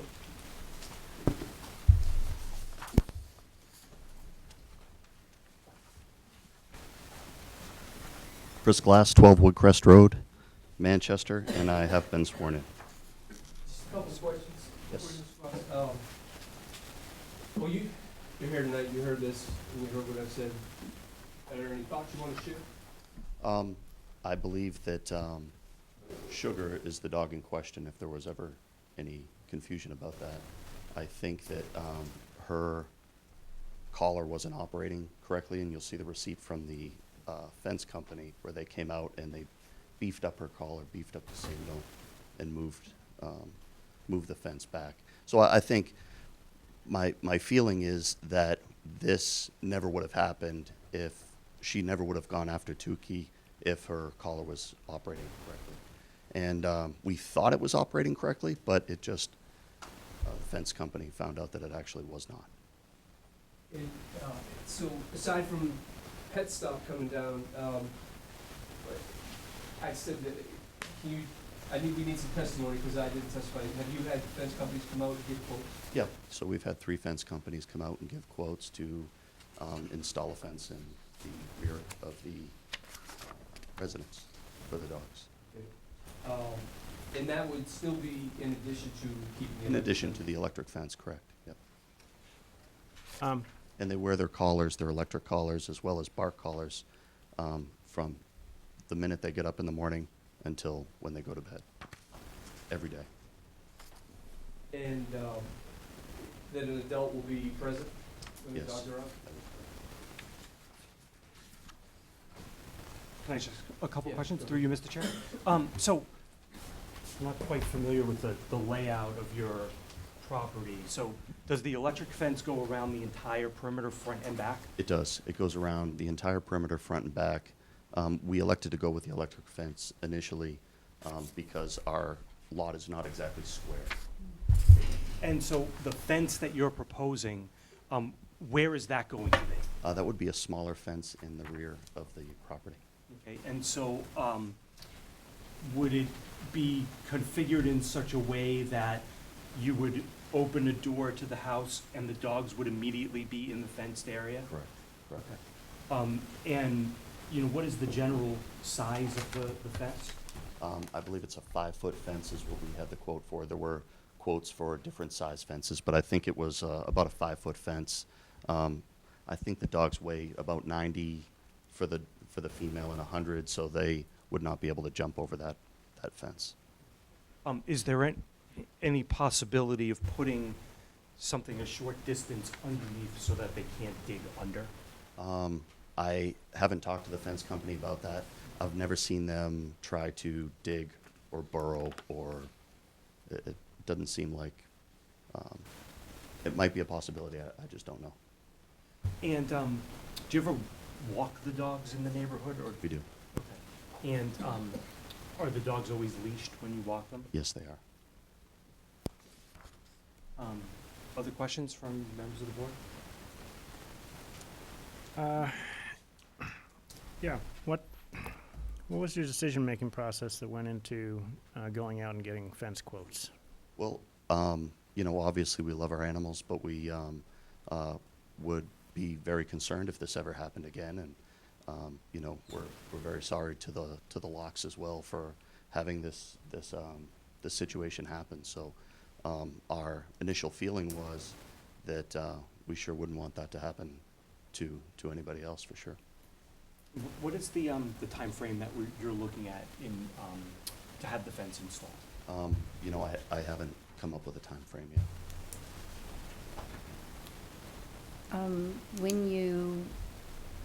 What gave you a thought that there might be the electric fence might be down? Well, we didn't know that the electric fence was down. In fact, you know, when the incident happened, you know, I was not present. I was not there. But when I did come home, I was traveling. But when I did come home, you know, you can take the collar to the fence and you can hear it beeping. You can, if you put your hand on it, it'll shock you. You know, so you go right out to the edge and you see if it's working. Yeah. That's how you manually do it. And it was, but it was not working the way it should be for a fully grown 90-pound dog at that point. And it's a thick coated. Well, yeah, you know, and so they extended the prongs because the coat is very thick. So they extended the prongs, they beefed up the size, so, you know, she gets the maximum shock now. And also they adjusted the barriers much farther back from the edge of the property. And how long did it take to get the invisible fence people or Pet Stop out from the time of the incident? You know, I believe you have the receipt, and the date would be on the receipt because I don't Okay. know. I didn't, 5/24. what day? May 24th. Nope, 22nd. The 22nd? Okay. So that was 11 days after? And we called them right away, but obviously to schedule Yeah. an appointment and everything. Okay. So would you go over with me again, and I've always had dogs, and I love dogs, and this is not an easy thing for anybody, I'm sure. But regarding the fence, would you go over with me, are these going to be solid fence? Because it did mention picket there, which means the dogs see through it. Yes, and I think that's the quote that we got was for picket, but also it would be solid if the fence were put in the front of the property. The house would act as a blocker, like a visual block between the front of the property. So they they'll couldn't just be see. completely out back? Well, if nobody is with them, then that will be the only access that they have to the yard. Okay. And we've been with them, they'll be in the yard, whether we're working in the yard, but they'll be with us. But they'll be with you. Right. And I know that one of the stipulations, if a fence is the gone with, it's adequate room for them to, you know, move, roam, I and would say so, yeah, yes. Other questions from members of the board?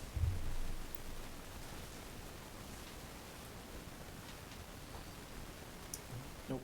Okay. Thank you. Thank you.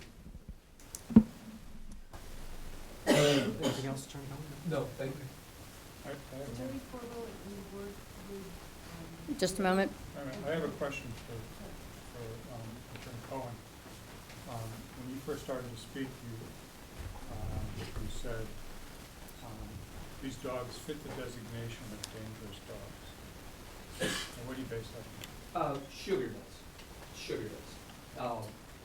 Well, because under Mass General Law 140, 157, in section 136A, they have the definition of a dangerous dog. And I think it's kind of it's written for sugar. It says that, dangerous dog is a dog that either without justification attacks a person or domestic animal causing physical injury or death, or behaves in a manner that a reasonable person would believe poses an unjustified imminent threat of physical injury or death to a person or domestic or owned animal. I think that the testimony from people under oath fits that. I think that my client's, the law's description as to what happened, and I think that the officers' reports from the statements they took support that. We have pictures of injuries, and for sugar, I think that definition was written for her. Mr. Glass, do you agree with your attorney's position on this? I do, as long as it's clear that we're only talking about sugar, Yes. not both. Not both. Mhm. So, through you, Mr. Chair, so, but I guess if the board were going to issue an order, you know, that the dogs, both of them, when they're outside, not on a leash, that they be behind the fence, is that something that you'd be willing to abide by? I'm sorry, like I didn't follow every little. So did I lose you? So, if there were to be a condition that both dogs be kept behind the physical fence, is that something that's acceptable to you? That is acceptable, yes. You mean as opposed to in the front yard loose when the family is out in front? Is that what you're? Or one dog in, one dog out. Yeah, I think I mean more one dog in One and dog one in, dog out. one dog out. Right, no, they would still be together. All right. Time to close the evidentiary. Yes. Did you have something as a matter of evidence, a fact, or? It is relating to the consideration of the fence situation. So actually, that's sort of a determination of, I think, remedy, and not actual facts related to the incident. And so this first portion of this hearing was about gathering the actual facts related to the incident. This bled over a little bit, and the right way for us to do this is we close the evidentiary portion, and then we have a discussion in open session about A, whether or not the dog or dogs are nuisance or dangerous, and then B, if so, what remedy should be put in place. So if this is related to that, then we'll do that after we close the evidentiary.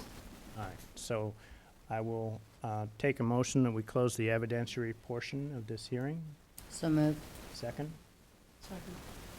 All in favor? Aye. Opposed? Okay, so now, technically, I believe, right now, the board has to make a decision as to whether or not the dog Sugar, well, both of the dogs, but I think principally the dog Sugar is a nuisance dog or a dangerous dog. Yes, that's correct. So, Attorney Cohen stated the definition of dangerous dog. I don't think that the Glass family contests that Sugar is a dangerous dog. You didn't hear really any evidence at all that the other dog has any sort of dangerous propensities. In fact, what you heard was that, you know, to the extent that the other dog barks, it's really more in the background in response to what Sugar is doing. But, you know, so the first question that you have to answer is, the hearing was really set up for Sugar based on the attack. It's really undisputed that Sugar is the one who participated in the attack. Even the evidence of other incidents that occurred all seem to revolve around Sugar. So my recommendation would be that the board entertain a motion that Sugar is a dangerous dog. That's kind of where I was going. It's pretty obvious. I think just have to do it formally, right? So, can I have a motion regarding Sugar? I would make a motion that Sugar be designated a dangerous dog. Get a second on that? Point of Actually, let's do, see whether or not there's a second, there'll be an opportunity to discuss. Second. All right, Ms. Driscoll seconds, discussion. My understanding is that we don't just designate a particular dog as a dangerous dog, but we have to refer in the motion to the evidence that leads us to that conclusion. That is correct. That's correct. And typically what I would recommend is that the motion be based on the facts introduced at this hearing, including the sworn testimony of the complainant, Ms. Locke, as well as the police reports in the record. Perhaps you would consider that as a friendly amendment to your motion. I think, just if we want to be really technical about it, Mrs. Locke couldn't identify the dog. So it would have to be based off of the glasses conceding that Sugar is a dangerous dog. We can add that to the motion as well. Because that was one of the things I noted, is that she couldn't identify the dog. So it's very difficult, based on that testimony, to actually target Sugar.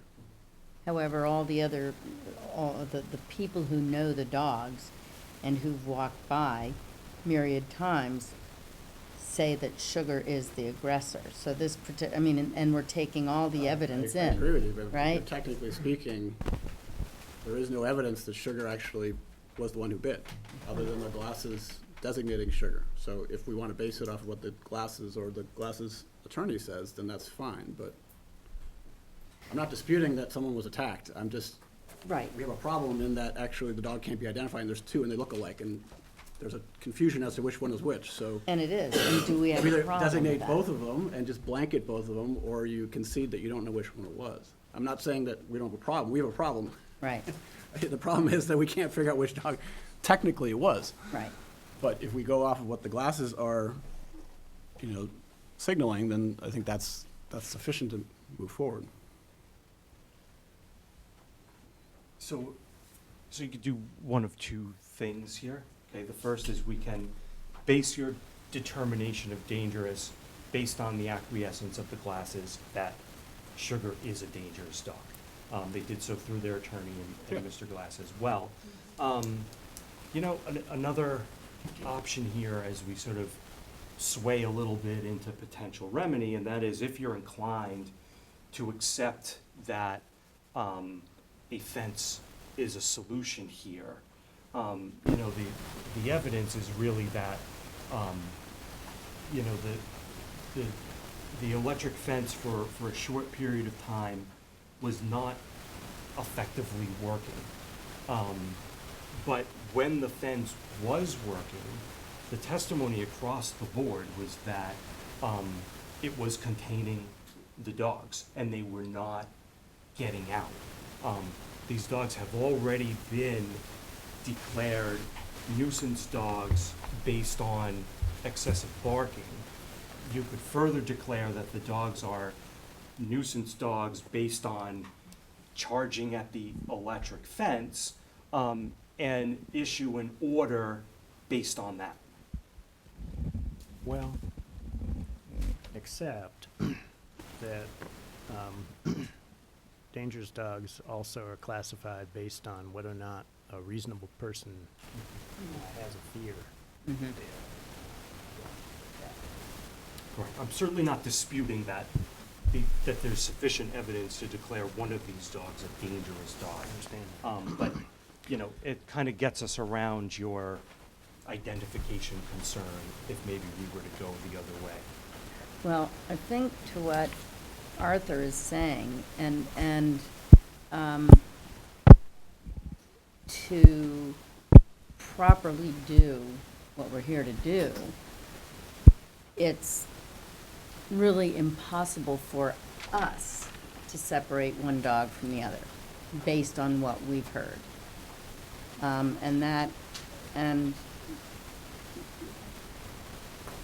That is No, a actually, I think concern. the fact that the glasses, through their attorney, offered a resolution is something noteworthy. I think my concern is less about the specifics of this incident, which are horrific, But if a dog was to escape again and we go down the road of euthanasia, which dog are you euthanizing? And if it's not clear, then that's a problem. That's a whole different problem. But I think we actually may be okay, because definition 2 here on dangerous dog says, quote, behaves in a manner that a reasonable person would believe poses an unjustified imminent threat of physical injury or death to a person or to a domestic or owned animal. And preponderance of the testimony that was given here was that it was Sugar is always the one who's charging. And a dog that is admitted to have been Sugar, but not stated by the person who was attacked, has created this situation where people do have a reasonable fear that they're going to be attacked. And if Sugar is the one who is always charging the fence, it makes it perfectly reasonable for us to use that as the basis to declare Sugar as the dangerous dog. And I don't think we have an identification problem. Do you agree with that? I would agree with that. I think that in combination with the Glass's acquiescence that Sugar is a dangerous dog is sufficient for you to make that finding.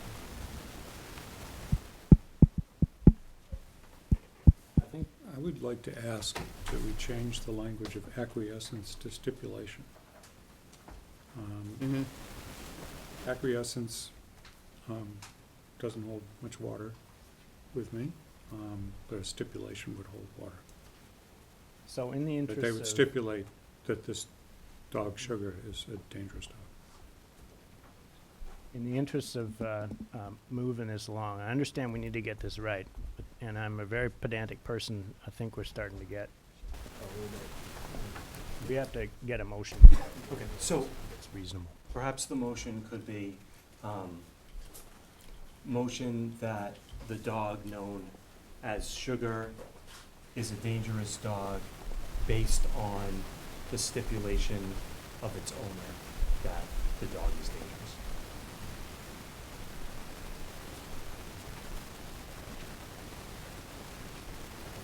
That works. Yep.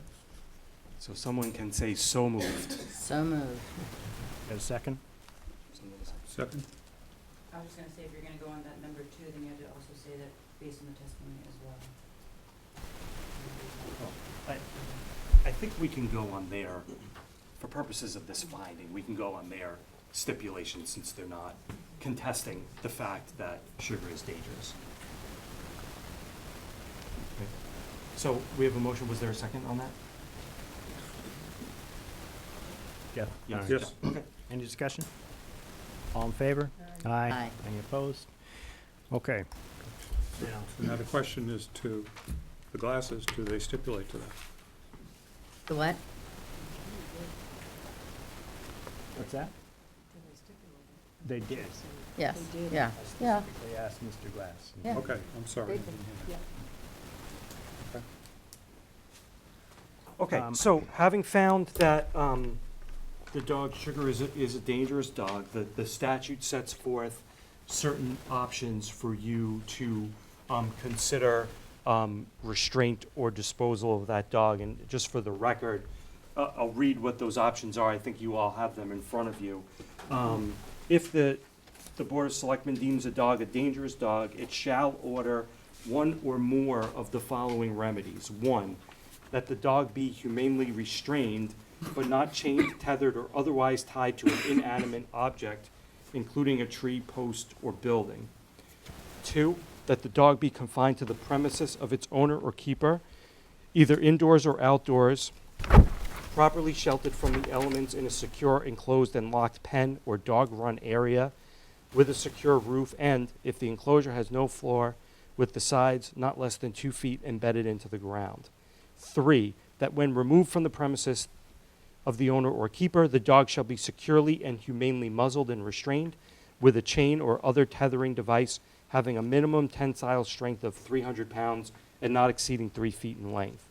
4, that the owner provide documented proof of no less than $100,000 insurance for claims resulting from intentional or unintentional acts of the dog or of reasonable efforts to obtain such insurance if a policy has not been issued. 5, that the owner or keeper provide the licensing authority, animal control officer, or other entity identified in the order information by which a dog may be identified, including, for example, photographs, videos, veterinary examination, tattooing, or microchip implants, or a combination of information.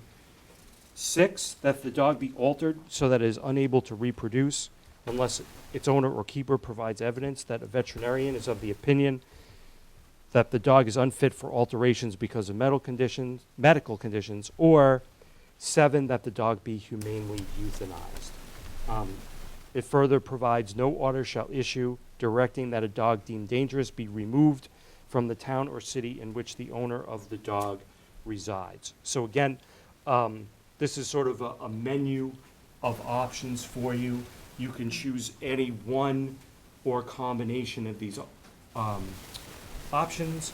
And I would submit to you that under option number 1 about the dog being humanely restrained, I think this is where you have some discretion to order, what the dog's enclosure on the property would look like. So the proposed fence could fall under number 1. Correct. And that was the reason, actually, in case you were wondering about the question of could the fence be dug into the ground, was item number 2. Talks about 2 feet embedded into the ground. That would apply to Correct. We're going to discuss this? We can discuss this. Okay. We have no evidence, one way or the other, whether the dogs might dig if they were enclosed with a fence, because they've never, to my knowledge, and the testimony provided, and comments by the family, been enclosed in a fence. So we don't know whether that's the case or not. What we do know is that they broke through the electronic fence for whatever reason. One did, not they. One did. One, right. We're talking about one dog. So, Broke through the electronic fence. one possible option, we have, these were things that one of these we must do. But one of the options that we could do is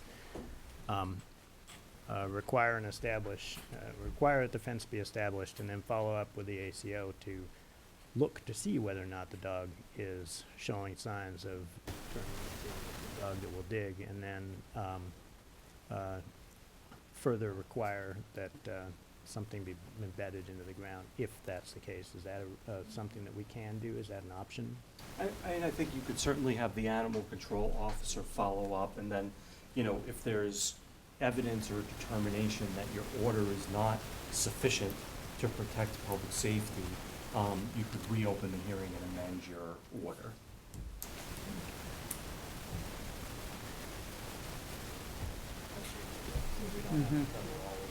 This is immediately.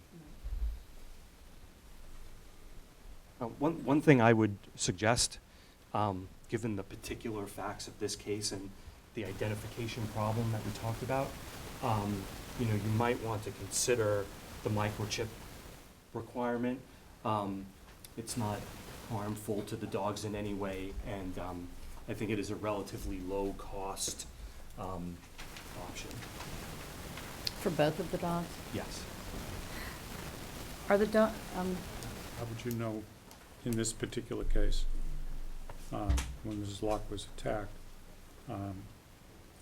how would you know which dog had done the attacking by microchip? The mic. Sorry.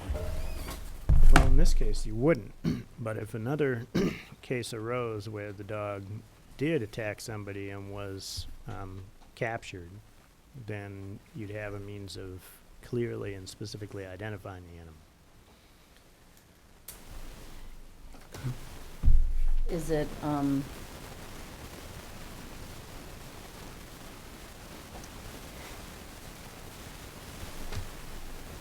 are the dogs, do you know if the dogs are altered? Either of them? They both are?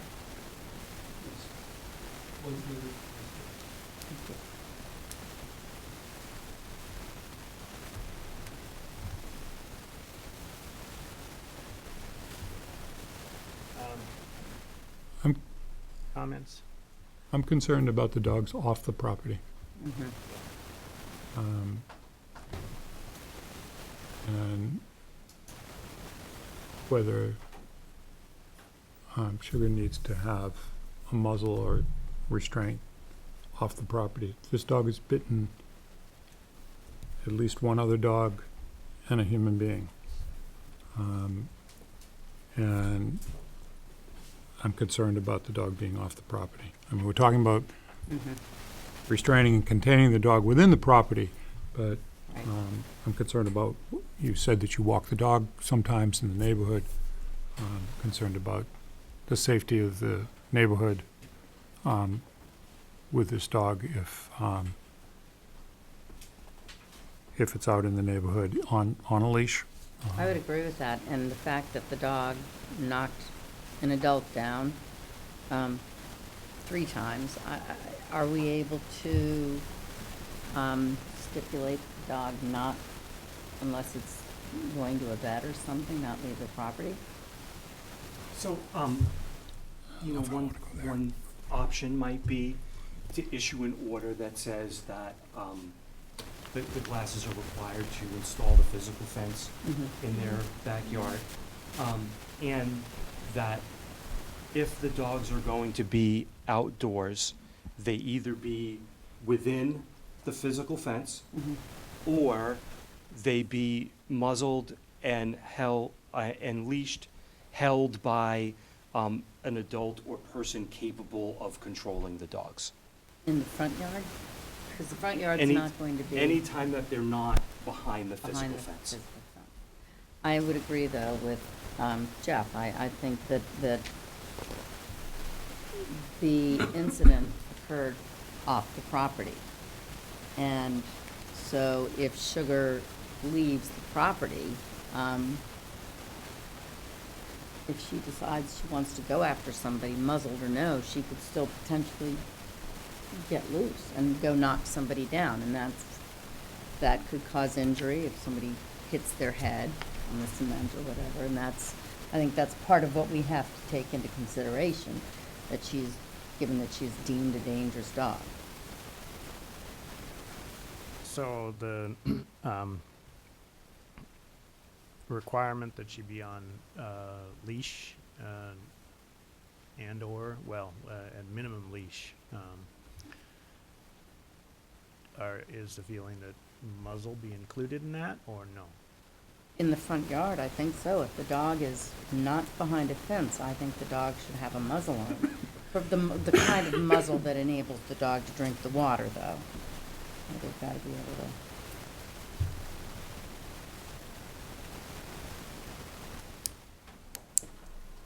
I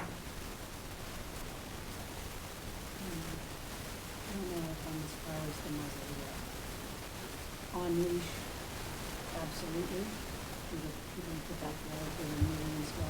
Oh, in the backyard, I don't think the dog would need a muzzle, No, but... no, I'm saying with the backyard newly installed 5-foot fence, the Right. dogs are out there, that's what they would need in the Right. backyard. Because they wouldn't have Right. any contact. Right. you know. But in the front yard... In the front yard, the electric fence would still be there, the collars would, is on here. The electric fence would be there, the collars would still be on. The stipulation could be that if they're ever, whenever they're in the front yard, they've got to be with an adult and on a leash. I'm just not Yeah. at the muzzle part Yeah. yet. I am. What because about when they dog's leave the at a property, person. though? When they leave, I'm not at the muzzle part yet, when they leave Yeah. the property on a leash with an adult. I'm just not at the muzzle piece yet. That's my own personal. I'm not sure either. I'm not sure either, mostly because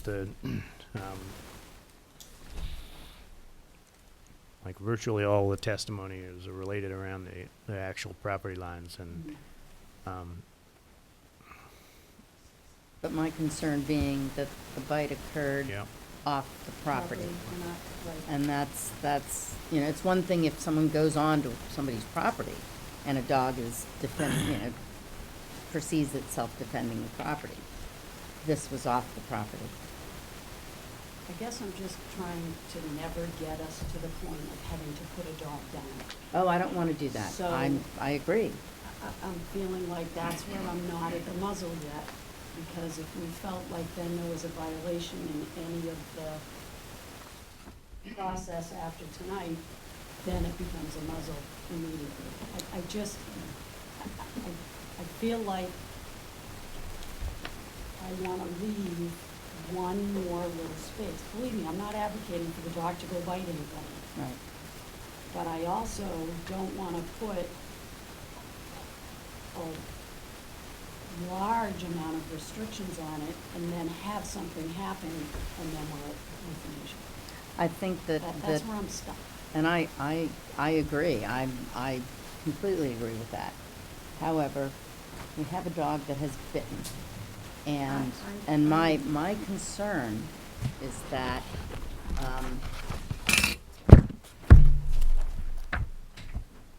if the dog gets off the property and doesn't have a muzzle on, that's why we're here tonight.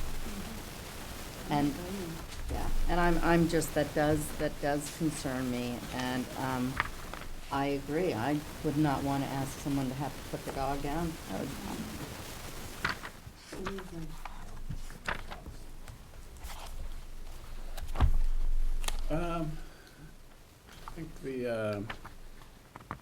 I think the fence is, I think the right resolution. I think in the front, that the dog should be supervised, if it's ever gonna be in the front with the electric fence. And as it relates to off the property, in many regards, I think the Glasses have offered the fence. I'd be interested kind of to hear what they have to say in terms of what they would do with the dog off the property in their own mind. I mean, in many regards, I think I'm very concerned about someone that's attacked. Like, I know if one of my kids was injured, I would be very upset, as people are. But I think in addition to protecting people in the neighborhood, I think there's a need to be able to have the Glasses live in the community and walk their dog. If we have to dictate a muzzle, then that's certainly something we can do. are we taking comment right now?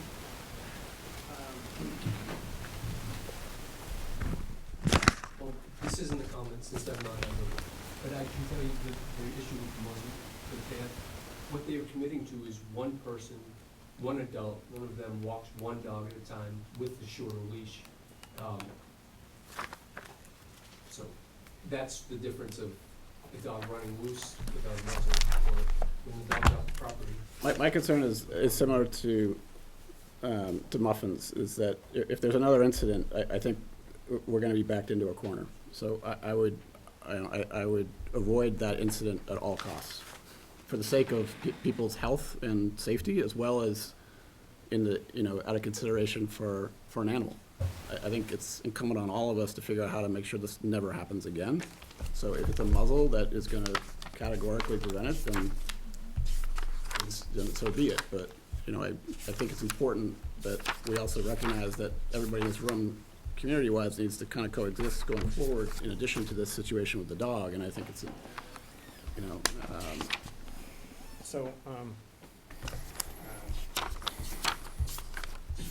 My concern is that. Hold on a second, I want to try and circle the wagons a little bit here in terms of the process that we're going through. So, I would like to do this right. This is obviously taking a fair bit of time. I think it's worthwhile to take whatever time it takes for us to get this right tonight in a way that reasonably resolves this. This part, I can run this pretty much how I want in terms of public input. Is that correct? That is correct. You're not required to take any public input as to this. Not required to, but Correct. you would have no objection to me taking some public input on No, I would not. So here's the way I'm thinking about this. First of all, before I go any further, Carrie, were you planning on speaking as on behalf from your position on the Animal Control Board? Yes. Okay, and then I'll come back to you in a minute. part of what, I don't want to make this decision in a vacuum. I would like to make a decision about the remedy that is reasonable and also makes the people who have expressed concern here feel like it's going to take care of their concerns, so they're not going to be afraid, because the definition was, part of the definition is, do people have fear because of the dog? And if we put in place a remedy which does not resolve that, well, then we failed. So I would like to take some public opinion on some of the options that we're considering along those lines. Are these options that we're thinking about, leash,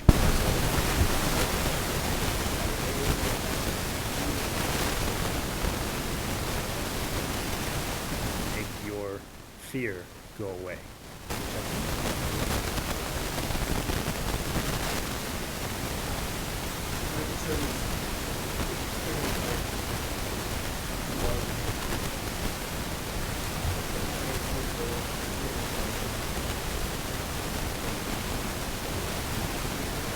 We certainly will make the determination. Doesn't necessarily mean that they're making the decision. They're not going to vote. We'll ultimately vote. We've already made some proposals here. Do you have concerns about the approach that I'm taking?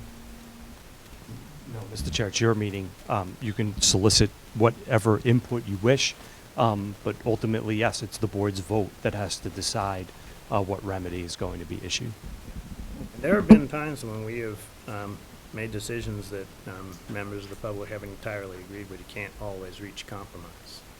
So, that said, Ms. Bisner, would you please come and say briefly whatever it is that you had to say? And I will say one thing.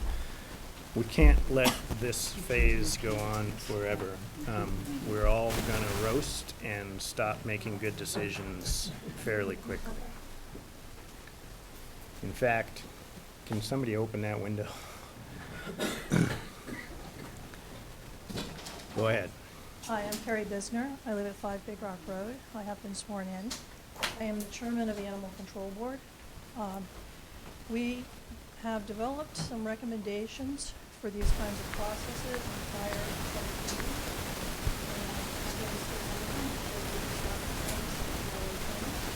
But one thing that might work is we recommend the dog be examined by a behaviorist who would evaluate both its temperament and what its training requirements would be. And that would help you solve some of these ideas of what's going to happen if it's off, or if it's off the leash, or it's not with a muzzle. Then you could either mandate training, you could get a certificate from the behaviorist, she could be muzzled until that's satisfactorily completed, when off property. You know, there are ways to solve some of these things that we normally like to have a little more expert input into the dog than just anecdotal, evidence. So I think I'll skip some of these others because you've discussed a lot of them, but that would be the one thing, is having them examined by a behaviorist. Have you worked with a behaviorist before? Yes, I have. No, I'm sorry, the animal control officer. Not personally, no. Okay. I'll tell you what happened with us. We rescued a dog from Moscow. It was a guard dog. So he was aggressive. And we went to a behaviorist at Tufts.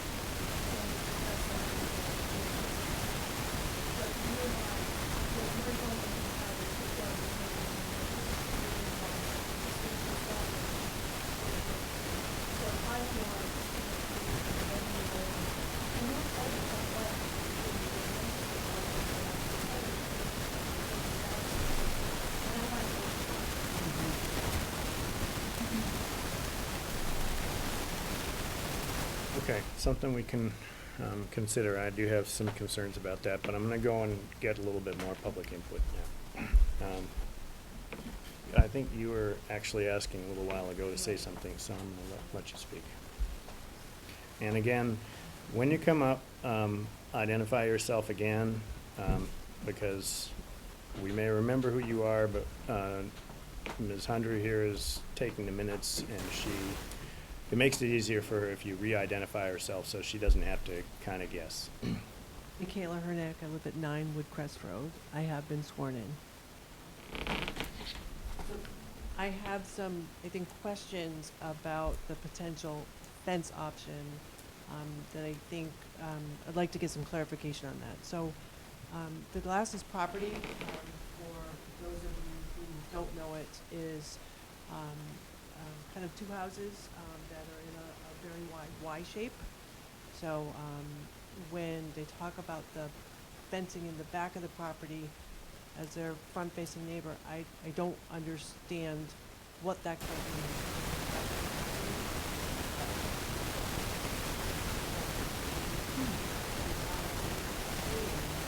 What that meant and how that would potentially resolve the issue, because one could see if fencing in the backyard includes fencing the back of what I'll call the in-law part of the house that pretty much is on the road. So that would be question number one. The other point that I think I would like to make is really twofold. 5 feet, I don't know where that consideration came from and whether or not that is a sufficient height, because these dogs are quite large.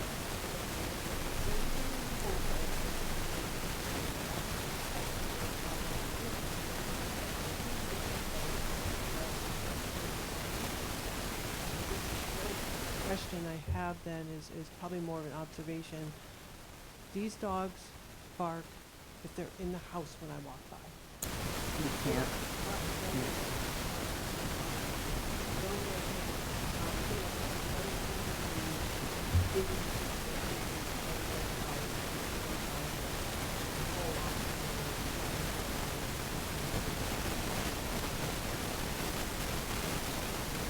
Mr. Chair, through you. So I don't know that the board needs to necessarily sort of micromanage this process. I think your order can be that the Glasses install a fence that encloses an area on their property that the door opens up directly into, and that the dogs not be outside unless they are either behind that fence or, and whatever the board's pleasure is, on a leash. You know, if you're concerned about where on the property the fence is or whether the fence is sufficient, you know, you could make it subject to review by the animal control officer. But I don't think the board needs to get involved in where particularly on the property the fence is, as long as it's clear that the dogs need to go directly from the house behind the fence.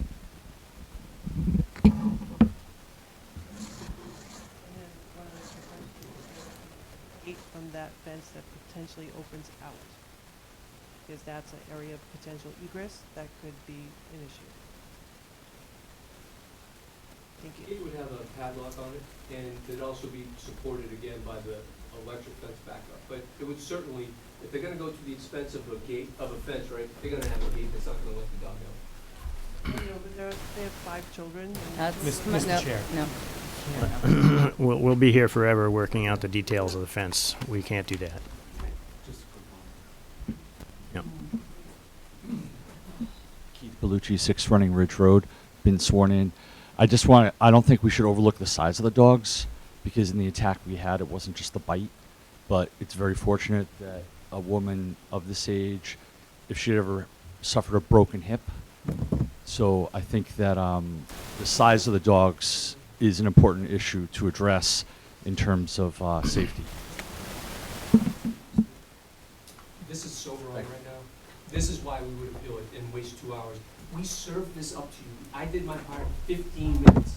They've done their part in an hour and 45. This part of the process, this is not due process. This is unfair. And it's something, I know you want to make sure everybody's comforted. We served this up.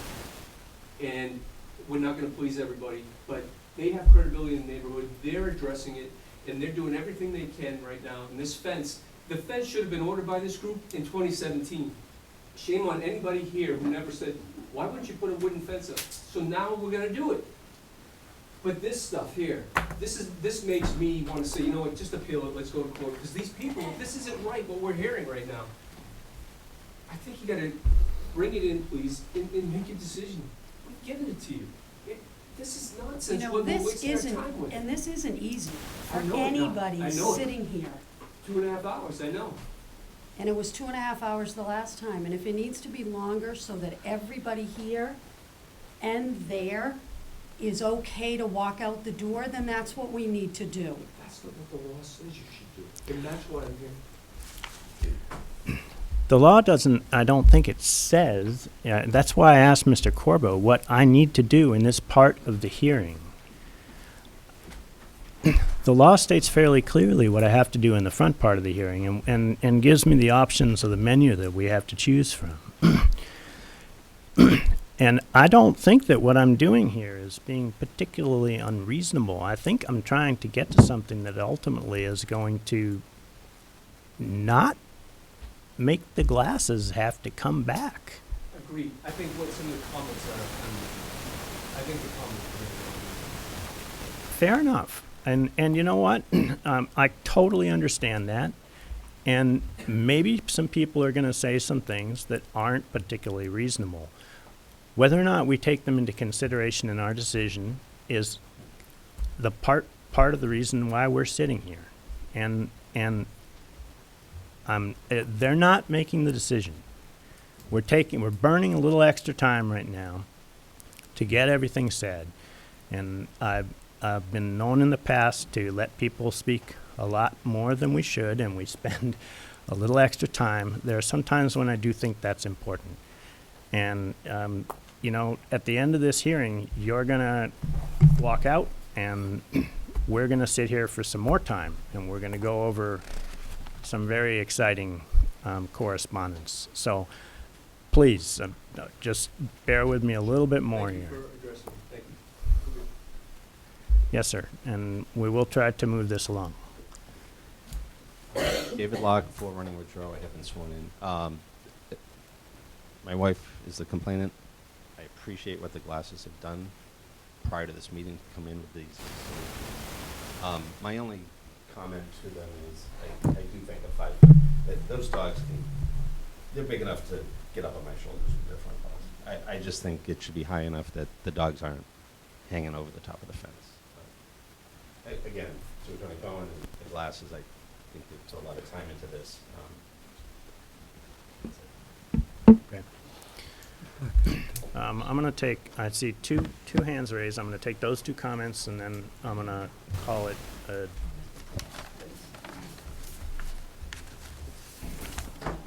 Thank you. Calls for you at 24 Star Road. I have no idea. Please raise your right hand. You swear to tell the whole truth and nothing but the truth? Thank you. So, I appreciate what you just said about the glass family. I appreciate what you just said as well. It looks like both families are trying to work this out, okay? Especially with the solutions they've come up with. I think with the yard and the fence, whether it's 5 foot or 6 foot, you guys can make that decision. I think when you're walking the dogs, a very short leash, especially for Sugar, would have a lot more control. So I think that would also help some of these people not be so worried about these dogs. Other than that, it seems like the glasses are trying to do all the right things. It's a terrible incident what happened. But it looks like both families are getting close to resolve. So I just hope this can be resolved. And I think it's just 3 parts, whether the yard, in the front yard, with the fence, and then the walking. Thank you. Mr. Warnock, last comment, and then we're going to try to wrap this up. Ken Warnock, 5 Running Ridge Row. I have been sworn in. I would just ask, again, I know that there's question of dog and there's question of remedy. I just want, when I have a child outside, that I do not have to explicitly identify specific dogs and make sure that the correct restraint is being applied to them. So let's just make sure that without having to get into a whole lot of details about what and where and when we deal with this. I apologize for not coming a couple of years earlier and making these concerns known. All right. So I don't see any reason why some combination of fence leash is an unreasonable thing. Animal control officer, question for you on the fence.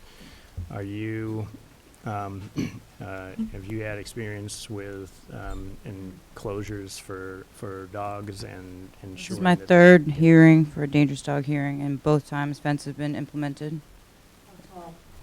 6 feet or more. All right. So if we, What's your experience with the walking of dangerous dog in public? What's your experience with the walking of a dangerous dog in public in terms of a muzzle or not, or a leash? What have you? It really depends on the circumstances, and the previous 2 dogs had a lot more bites on them, so they deserved a muzzle. And all right. So I guess where I am is that we should go with a more general recommendation of a fence, a physical fence that encloses area that has a direct access from the house, built to specifications that the animal control officer feels will contain those dogs. And leashed when not contained within that fence. And I'm sorry, I'll be more specific. Sugar, leashed when not contained within that fence. With an adult. And I too don't really want to go to muzzle right now.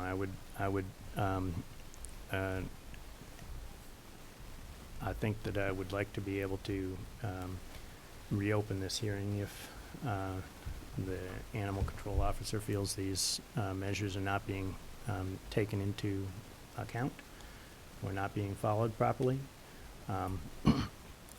That's sort of where I'm at. What about the front of the yard? Hmm?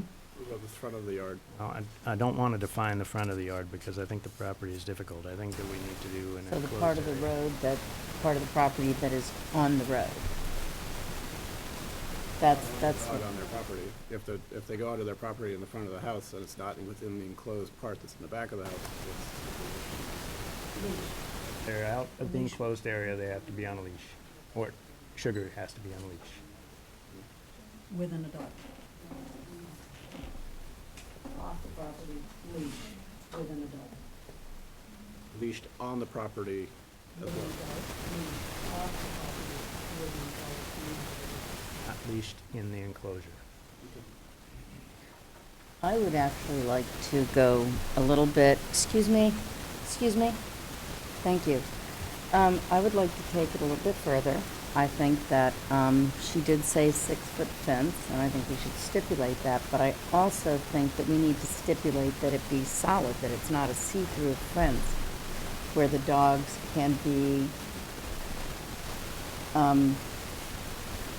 feeling, I think it would make the dogs feel better not to be seeing things going by and feeling they need to protect that.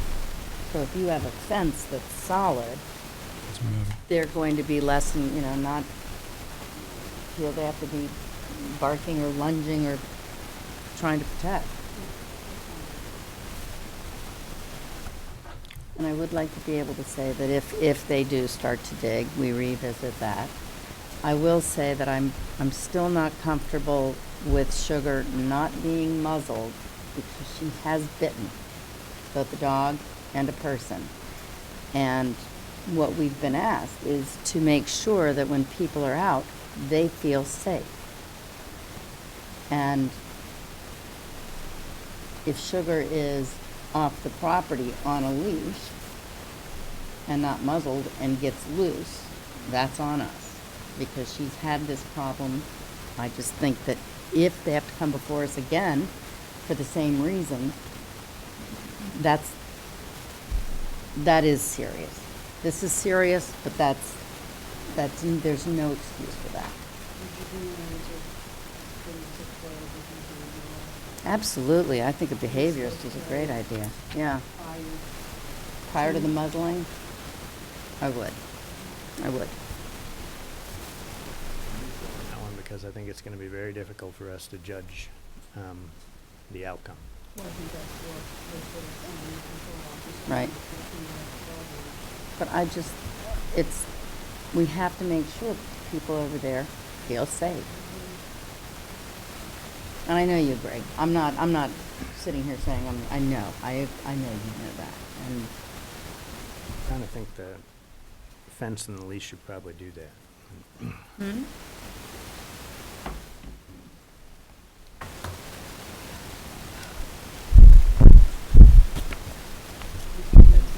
Mr. Chair, if I could just add a recommendation here, and that is that in addition to the physical fence, that the dog continue to wear the invisible fence collar as a backup, and that the invisible fence be maintained as well. And what about the short leash? Is that something that, I mean, how does that work? I would stipulate, the same that's in here, which is a, Yes, 3 fence foot. fence. Yep.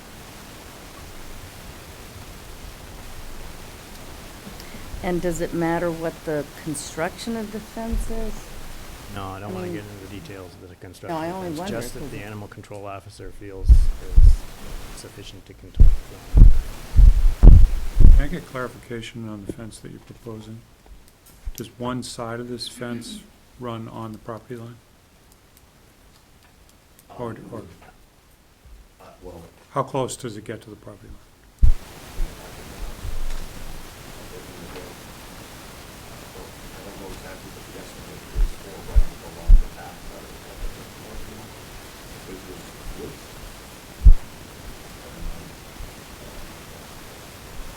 The reason I bring up that question is if the dogs are to have the electronic fence collar on, the electronic fence, I assume, runs right at the property line, just a little inside of it. That's gonna significantly decrease the amount of territory that they will have within that enclosure. Because if they've got that collar on there, they should not be able to approach that electric line. Which is true today. Yeah, so if the board is stipulating that they wear the electronic collars at all times when they're outside of the house, unless they're leaving the property, that's gonna be a problem in terms of this enclosure. What do you mean? Because if the enclosure is on or next to the property line, the dogs will not be able to approach that part of the property line, and it will significantly cut down on the area within the enclosure that the dogs have to be Well, free of. they can decrease what that, Then you're running into problems when they're off parts of the yard. So is it a requirement that, well, it is the opinion that they, and when they're in the enclosure, they need to wear their collars? And when they're outside the enclosure, that they're on a 3-foot leash. I think if they're gonna be walking in the neighborhood on a 3-foot leash, they should be able to get any other part of the yard, they should be able to be on that,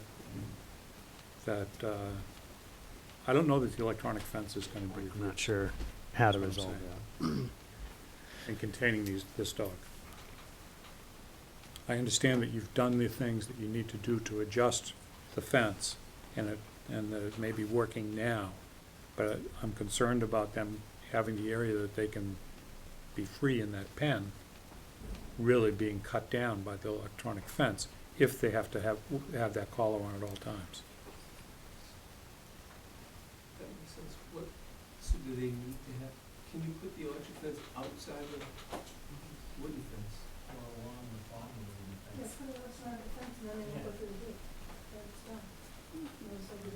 fence? The way an electronic fence works is that there's a band, Mhm. and as the dog approaches that band, there's a signal, and the dog should be trained to that signal to realize if they go much further, they're gonna get a significant shock.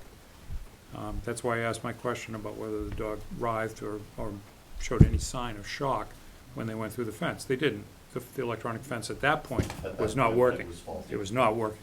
But other times, yes, to answer your question. Okay. not on that day. But now, if we're talking about putting an enclosure up against the property line where the electronic fence is, the enclosure decreases by that band.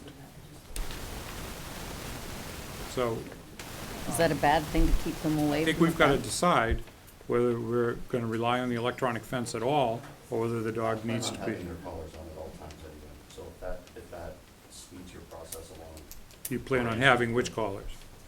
Both the bar collar and the electric collar on them at all times as we do currently now. So I don't know if that helps.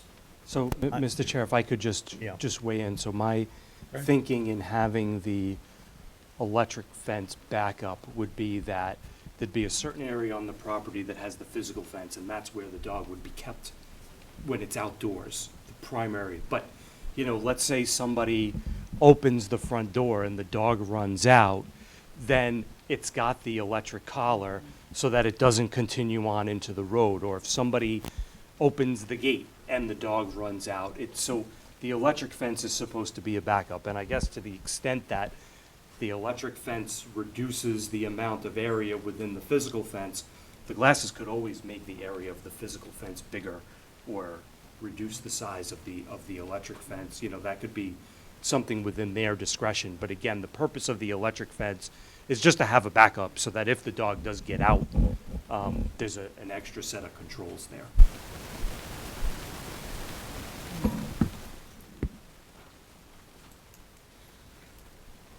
All right.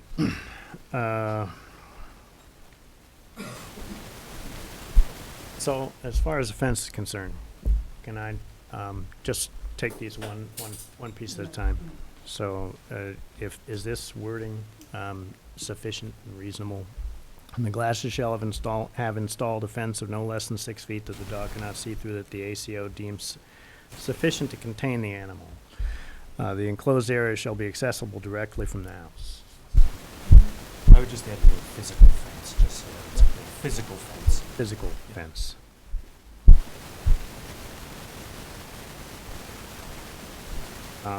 Do you want to say of durable construction?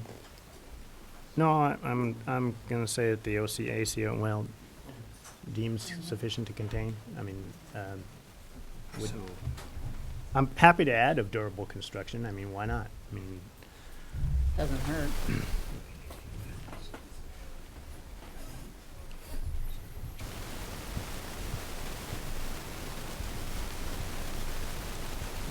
and then, Mr. Chair, I'm sorry, before we move on, maybe we should just take these things one at a time so we can have. So, glasses to install a physical fence of durable construction that the dog cannot see through.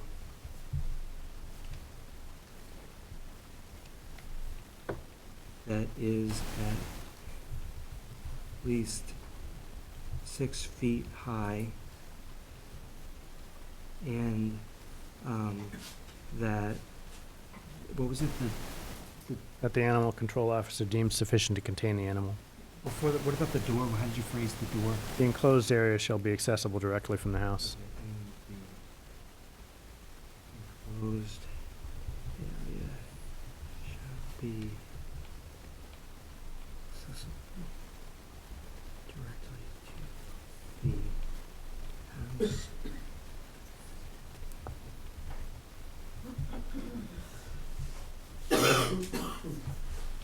Okay, so the glass is to install a physical fence of durable construction that the dog cannot see through, that is at least 6 feet high, and the enclosed area shall be accessible directly from the house. Design of the fence to be approved by the animal control officer.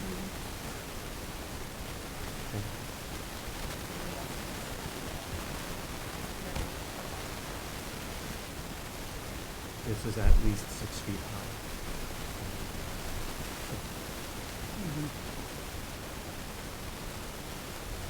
Okay, so that's one. Yeah. Do you want to vote them one at a time, or do you want to do it as a? I think let's do it as a block. So let's Alright. move on to the leashing. At all times, when the animal is not in the enclosed area, but is outside the house, the animal must be kept on a leash. with a minimum tensile strength of 300 pounds, not exceeding 3 feet in length, under the control of an adult.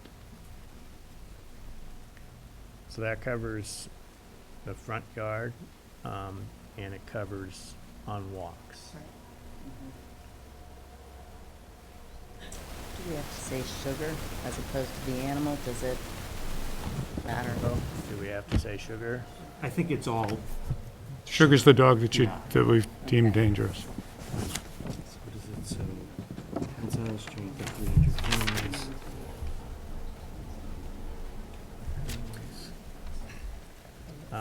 And is that all right for number 2? I'm still writing. I'm sorry, pardon me, board. I think you should designate the dog. What's Sure, that? I think you should designate the dog Sugar in the order. Yep. Not to exceed 3 feet. Okay, so at all times when the dog is outside the enclosed area and outside the house, the dog shall be on a leash with a tensile strength of 300 pounds, length not to exceed 3 feet, and held by an adult. Yep. And the glasses shall maintain the existing invisible electric fence and shall keep Sugar on collar at all times when outside the house. Even inside, when the door opens, and she runs out, without her invisible fence collar. I'm I willing mean, to, Mr. Glass was saying he was going to leave it on all the time. I'm willing to cut some slack there. So you want to say at all times unless indoors or on the leash? Yes.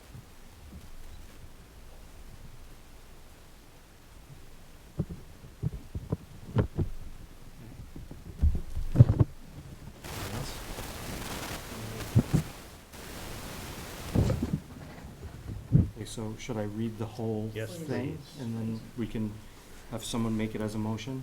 Okay, so,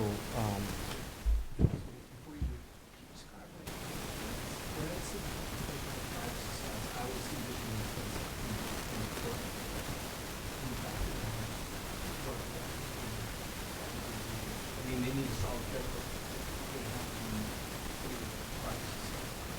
Because they can't, you don't know walking past it. Don't go, I thought it was like in the front, that would shut it off. And I've seen it. I don't think you can see that. There are no abutters? I mean, if there are no I mean, so nobody can see any part of your backyard from their property? Mr. Anderson probably the person that did it from There's no house, and the dogs can't see his property. There's no trigger. If there's a simple way to modify the language so that, I'm willing to do that. I think we're stipulating that a solid fence be put up in which the dogs are enclosed. If kids are walking through the woods in the backyard, or someone's in We need to empower the animal control officer. None of us have been to the physical location. If we start dictating parameters around a property that we've never been to, Yeah. this is not productive. The change that I would be thinking is such that the dog, when I said such that the dog cannot see through, I might change it to that the dog cannot see the street? cannot see the street and casual passersby.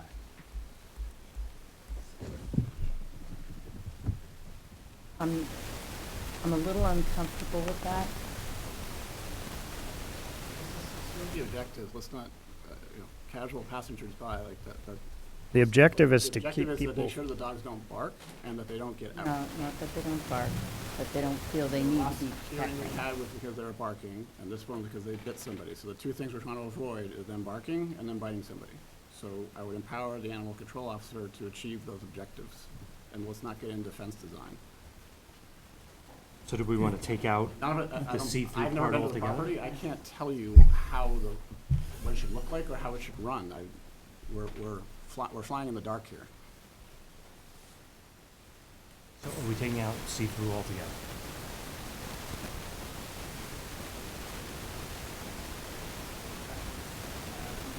I'd rather keep it in general terms, keep it in there to express our intent, which is that the dogs not be, the testimony, a lot of the testimony was the dogs.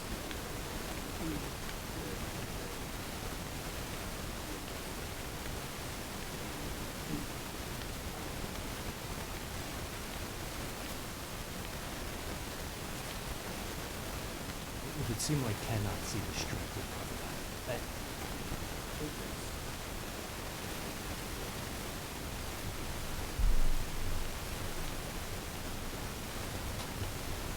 Okay, any other comments, additions, subtractions? Okay, should I read the whole thing? Okay. The glass, so this all relates to the dog, whose name I just forgot. Sugar. Sugar. Okay, so this all relates to Sugar. The glasses shall install a physical fence of durable construction that the dog cannot see the street from, that is at least 6 feet high, and the enclosed area shall be accessible directly to the house. Design of the fence shall be approved by the ACO. I guess I should add, I would recommend that you put some sort of time frame on this.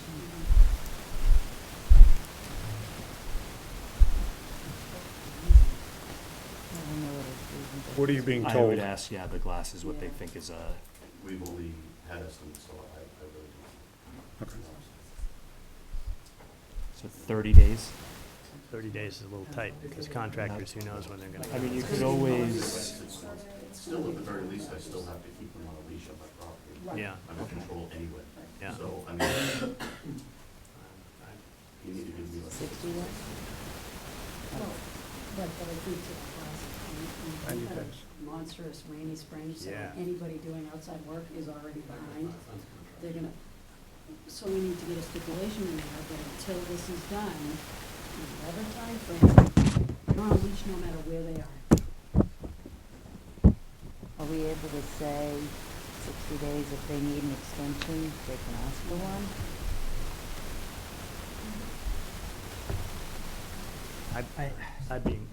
I guess, you know, my recommendation is that you put some kind of time on it, because you need to be able to enforce it if it's never done. And so, Right.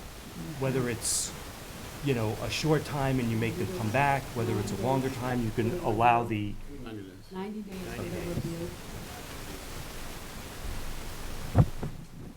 you could even allow the, animal control officer to extend it, provided that a contract is shown.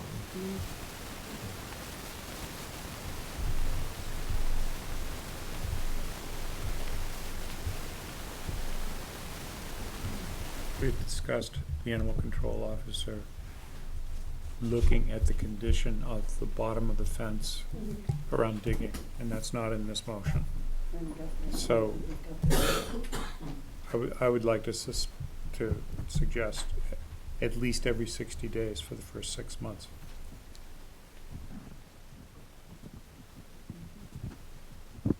That the animal control officer does a physical inspection of the fence.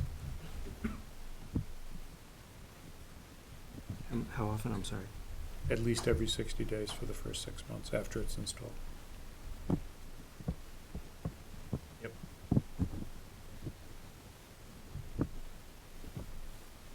Okay.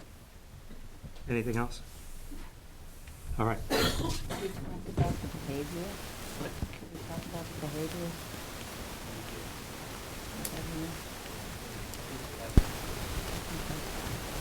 All right, so again, all relating to the dog Sugar.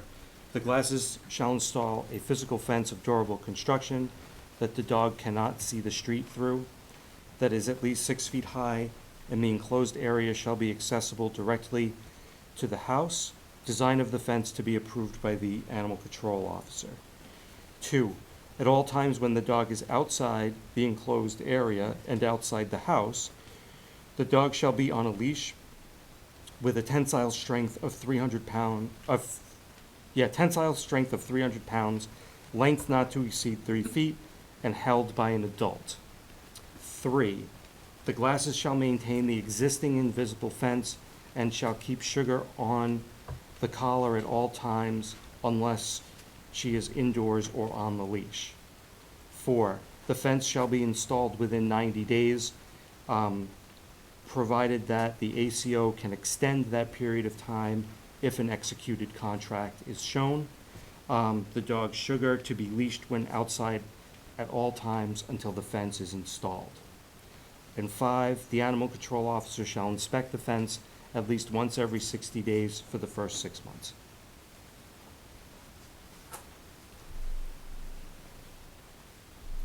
Everybody happy with that?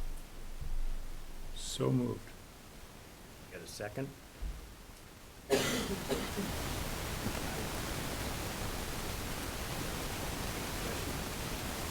All in favor? Aye. Aye. Aye.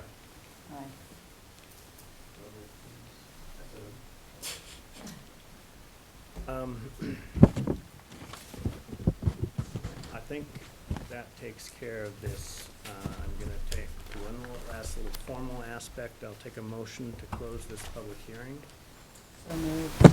Second? Second. All in favor? Aye. Okay.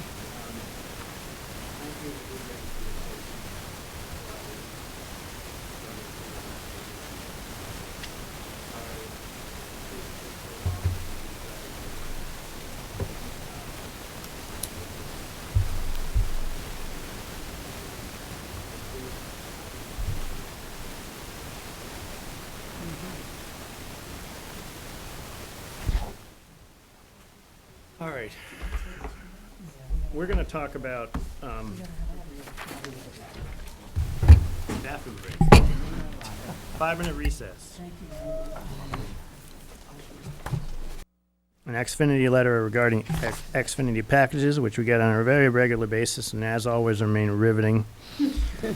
A DEP letter, already notice of findings on an audit inspection, and they gave us a clean bill of health on the burn site cap.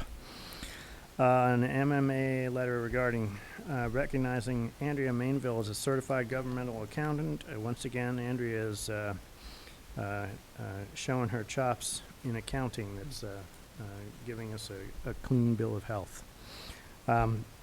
Letter from North Shore Home Consortium about fiscal year 2018 home funds, and then 3 things that are going to come up next time around. One is correspondence from Jeff Connolly regarding Mill Street speed bumps. And that one we will discuss at our next meeting, I think, and then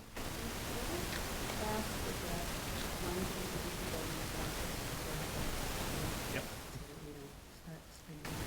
Yes. Which one? Mary Fulton? The Mill Street speed bumps. Yep, okay. Question, thoughts, concerns about speed bumps? I just think it should run through the DPW checklist and let Chuck commit. Fair enough.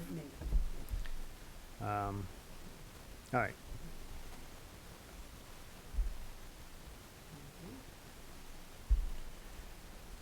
The other one was a correspondence from Mary Foley regarding request for parking signage on Pulaski Drive. That's an actual change, and that actually, I think, would require bylaw changes, so we're going to have to take that on in a different way. I don't think that'll come up at the next meeting, but what I will do is I will commit to talking to interested parties and finding out, getting a little bit more detail about what they want and what the scope would be, and then I'll bring it back and see how we want to schedule something, if we want to schedule something. Eli, I drove Pulaski today. Yep. And saw only one sign that was about 40 feet from the corner that said no parking on the west side School Street part of the loop. There was something in that correspondence with Mary Foley that indicated that DPW was going to be putting up signs on the west side. That has not, at least in terms of my visual today, been done. Okay, well, I'll follow up on that. I thought that was done already, but I don't know if it was done or in process. I also have a question on the DEP letter. I know that that's good news, but I was a little confused about permitted activities and uses and observed activities and uses. It appears that there's both a black dot and an open circle next to playground for permitted activities. Is that permitted for playground? I think it is, yeah. More work would have to be done there first, right? Well, More remediation or. Depends what you install. Yeah. In this format, on the third page of the format, it shows their screening form. It's a checklist that they go through to give us our clean bill of health. And it appears that the open dots are things that you definitely can't do. Obviously, you're not going to build a school there. But the playground has both a closed dot and an open dot, so it's unclear, is that a permitted use?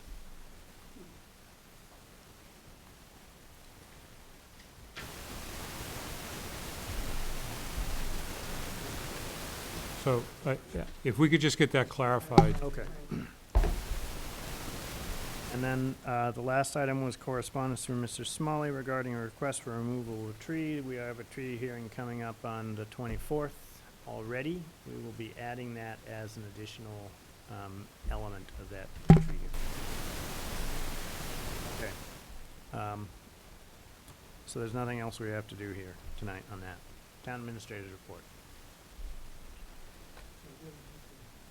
Let's see how quickly we can run through these. Most of them are FYIs. The town common design.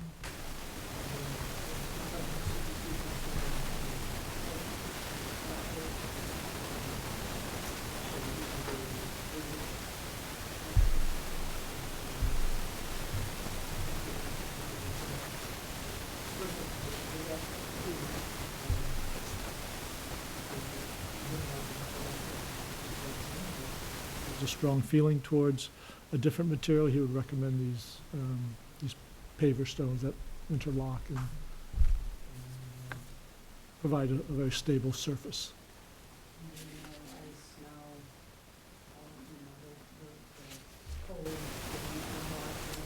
Right. So the key is the base. They can. The key is the base that they rest on, and the installation. You have to get a good installer. So that's something that we'll proceed with in terms of getting a couple of good designs, and then you can always do an alternate. I'm sorry? Why don't we just do stone pack? Stone. I'm sorry. Stone pack, just stone pack, stone dust. So But it freezes in the winter. the problem is melting ice on that. That's the real challenge. Why is the CPC pushing back? They felt that they gave money to get rid of asphalt.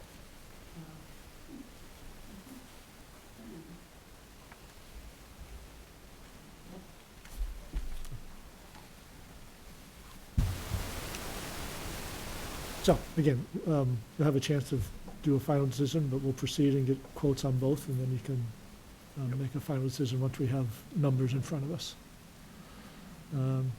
Been some complaints about the compost site and the odors coming from it. We continue to work with Black Earth to see if there's some fine tuning of their operations to minimize that. How long has there been a compost site up there? Oh, it's been a compost site for a long time, but in terms of Black Earth, Right. being more aggressively pushing in much more volume, it's been 2 years now.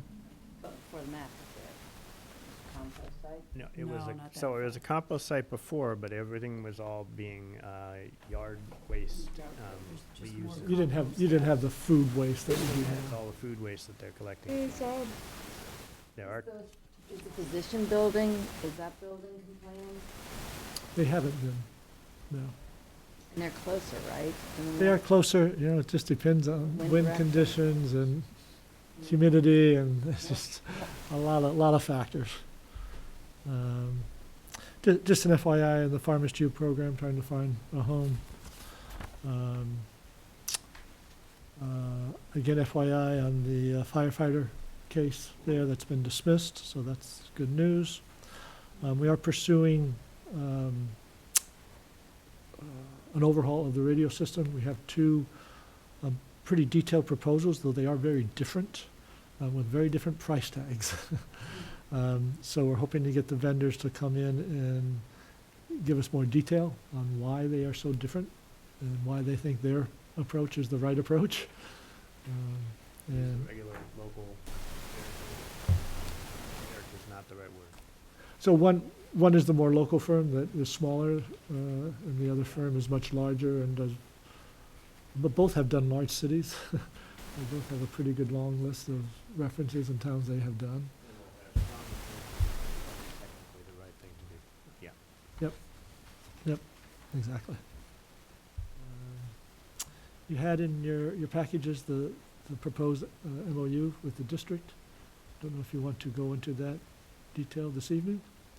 If you have any questions or concerns that was presented. I know that both Mary and Christine are still here, staying power. I don't know what you folks did at your meeting tonight.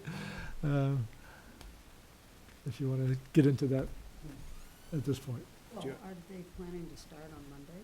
Should this be in place before? So we're certainly hoping to get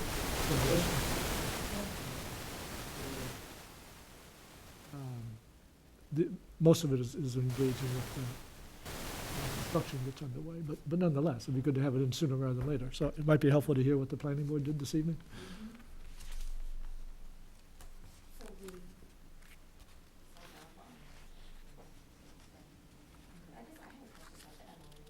Specifically holidays, I know the 4th of July is coming. It was pretty vague with holidays.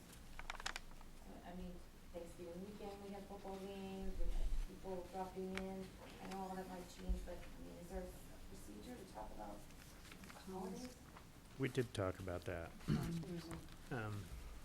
Say it comes at, Well, we they have talked to about that when we were request it. talking Is about that- the oh, wait, that's noise. not right. It's not the document. Yeah, no, I had it here, I just pulled them off. Sunday and holidays, if needed, notice will be provided and pre-approval will be sought through the town administrator. There you go. Is what the document says. What's that? Well, that they've gotta ask permission ahead of time. I know, like, I guess the notice. They've gotta ask permission. Yeah, that's that's a good question. I have a personal feeling about a day before, but. I'm just curious, I mean, if people Yeah, have no, it's a good planned things question. in town, and graduation parties, a week, I mean, Memorial Day, I mean, people should know when there's gonna be construction.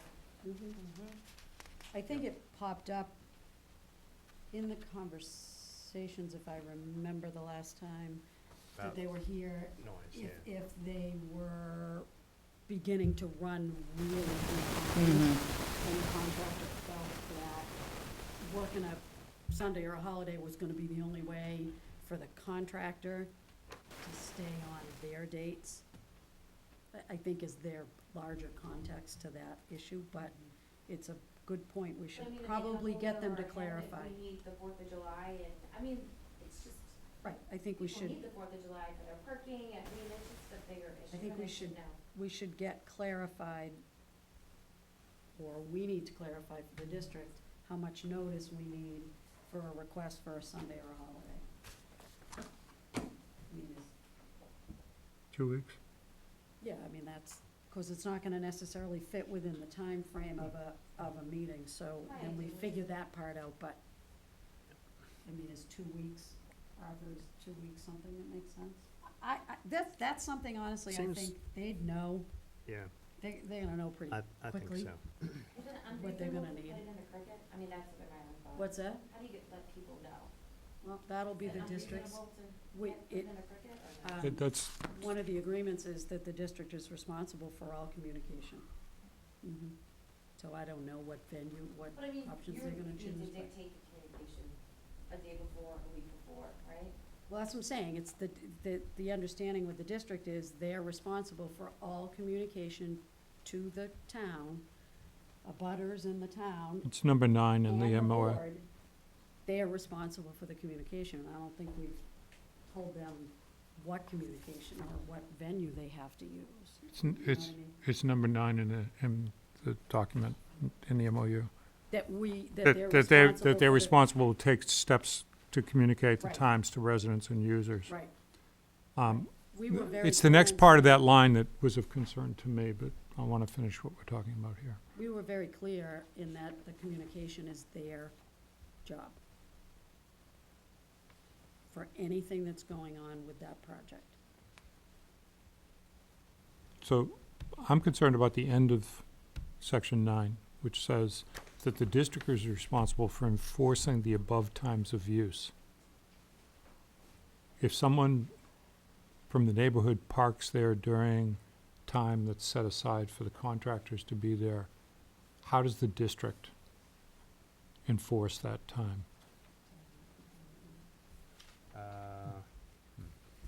Yeah, I think it was sort of taken from the other angle, that they would make sure that their That contractors. the contractor would behave. Right, Right. right. But if the town doesn't behave, if somebody from the town or somebody from out of town parks in that area and leaves their car there, ignores the posted times. But that's separate from the district. That's a police department issuing a no parking zone. The district doesn't manage that. So the district is not responsible, the town is. I mean, the For way to correct that is to, non-construction traffic violations, that the police department would be responsible. I mean, wouldn't the way to correct this just be to say to enforce the above times of use by the contractors? Yeah, but to his point, you don't want the contractors being these like vigilantes. What are they gonna do if a resident parks on the property? Is it the construction company responsibility to police that? Yeah, they would. They're It probably could be responsible to simply, call up the it police could be to simply enforce. the addition of a line that says, public violations of, parking will be enforced by the town police. I just wouldn't muddy the contract, because that's assumed that we retain that right. We have that right whether it's in the contract or not, so we don't need to put it in the contract. Less in the contract, the better, as it relates to things that we already have the right to do, with or without the contract. Right, but that's specifying, if we specify that that the district is responsible for enforcing with the contractors, But that's what it's referring to.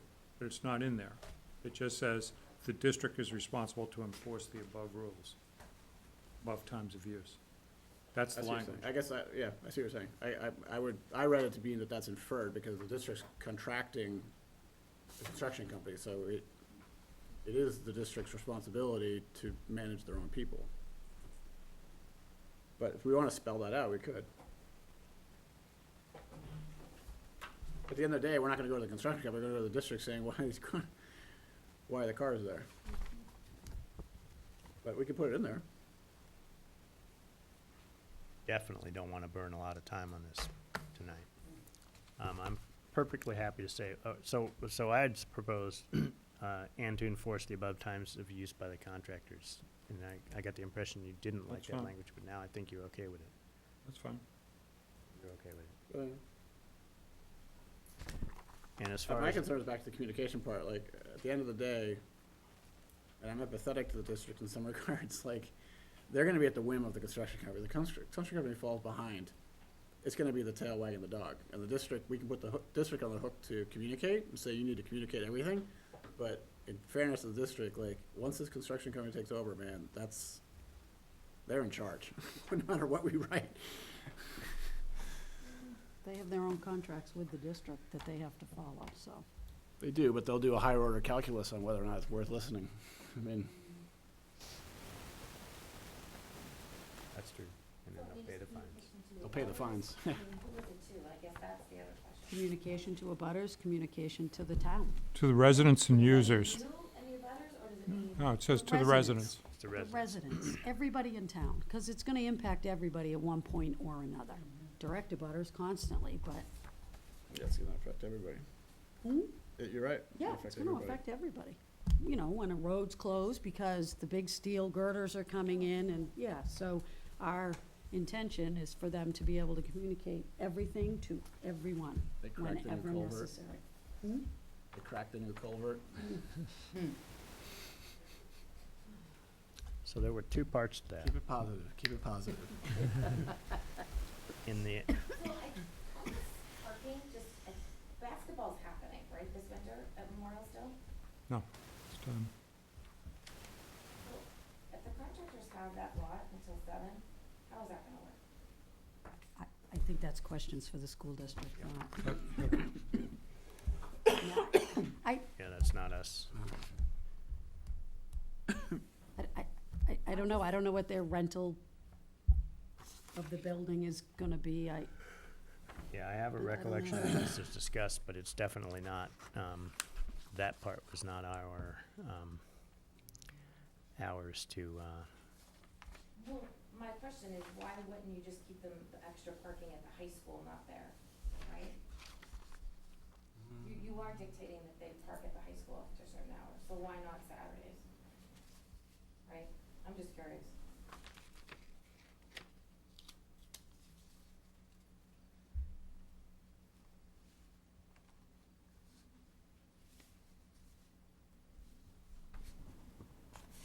there was honestly a reason for that, and I don't remember what it was I right don't now. know. I'm a little bit fried after, so my mind is not.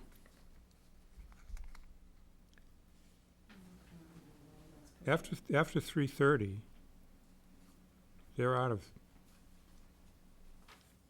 They're not at Brook Street, but they're parking in the front lot of the school, which I'm just, why would they use the front lot? I guess now people. why not? Who's using it?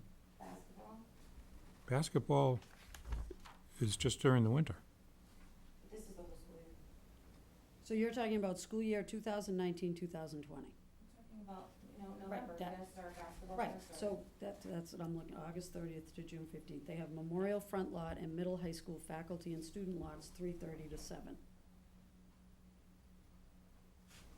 They What have time does basketball? School day, 6:30 to 3:30, Brook Street Lot, Sweeney Park Lot.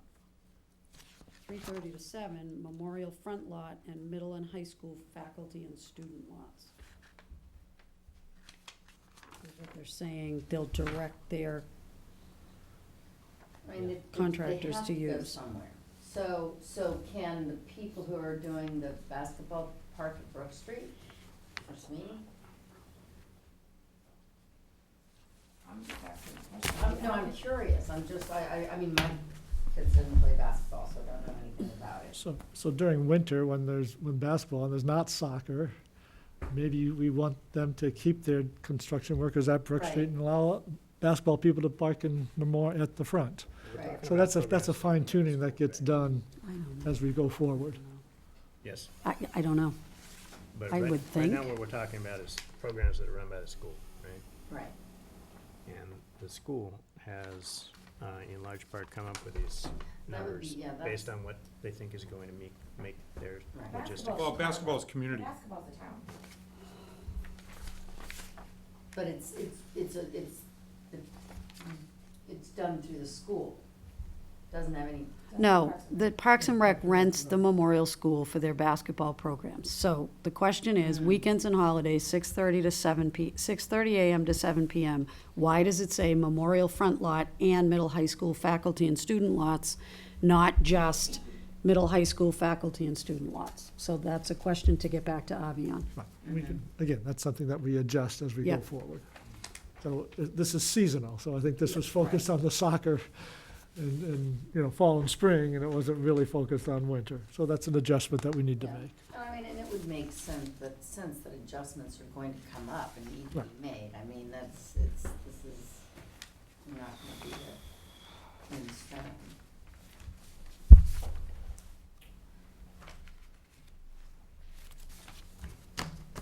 Okay, I want to move forward.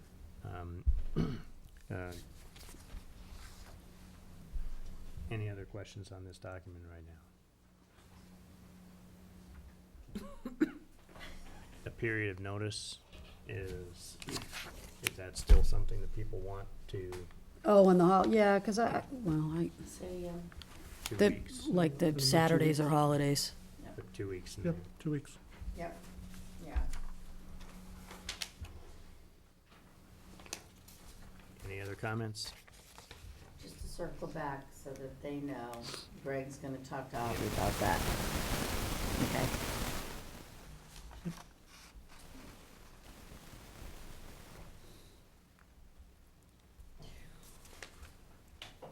Okay, no, So with those amendments, you're good to go with it? All right, yeah.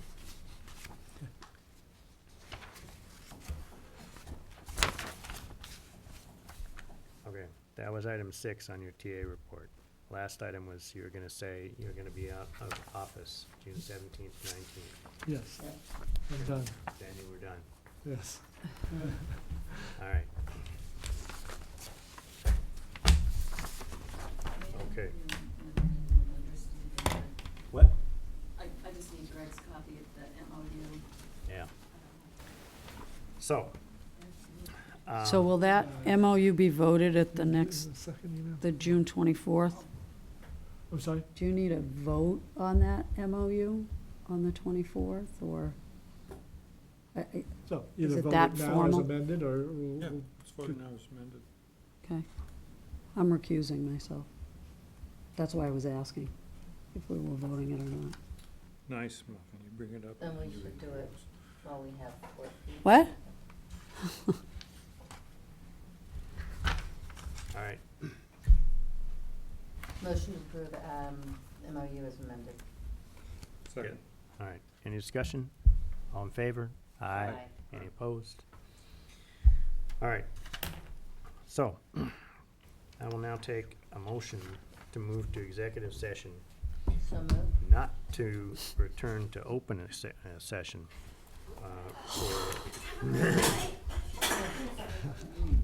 per Massachusetts General Law, Chapter 30A, Section 21A, Section 2, to discuss contract negotiations with non-union personnel, town administrator, and per MGL Section 30A, Section 21A, subparagraph 1, to discuss complaint regarding town staff member, and this is a roll call vote. Mr. Steiner? Yes. Mr. Bowling, yes. Ms. Driscoll? Yes. Ms. Yes. Jakes, yes. Yes. Bodmer Call Turner, me yes. Mrs. Barr. 1523 Studios. You can go home and go to bed, You can disconnect us. and we cannot.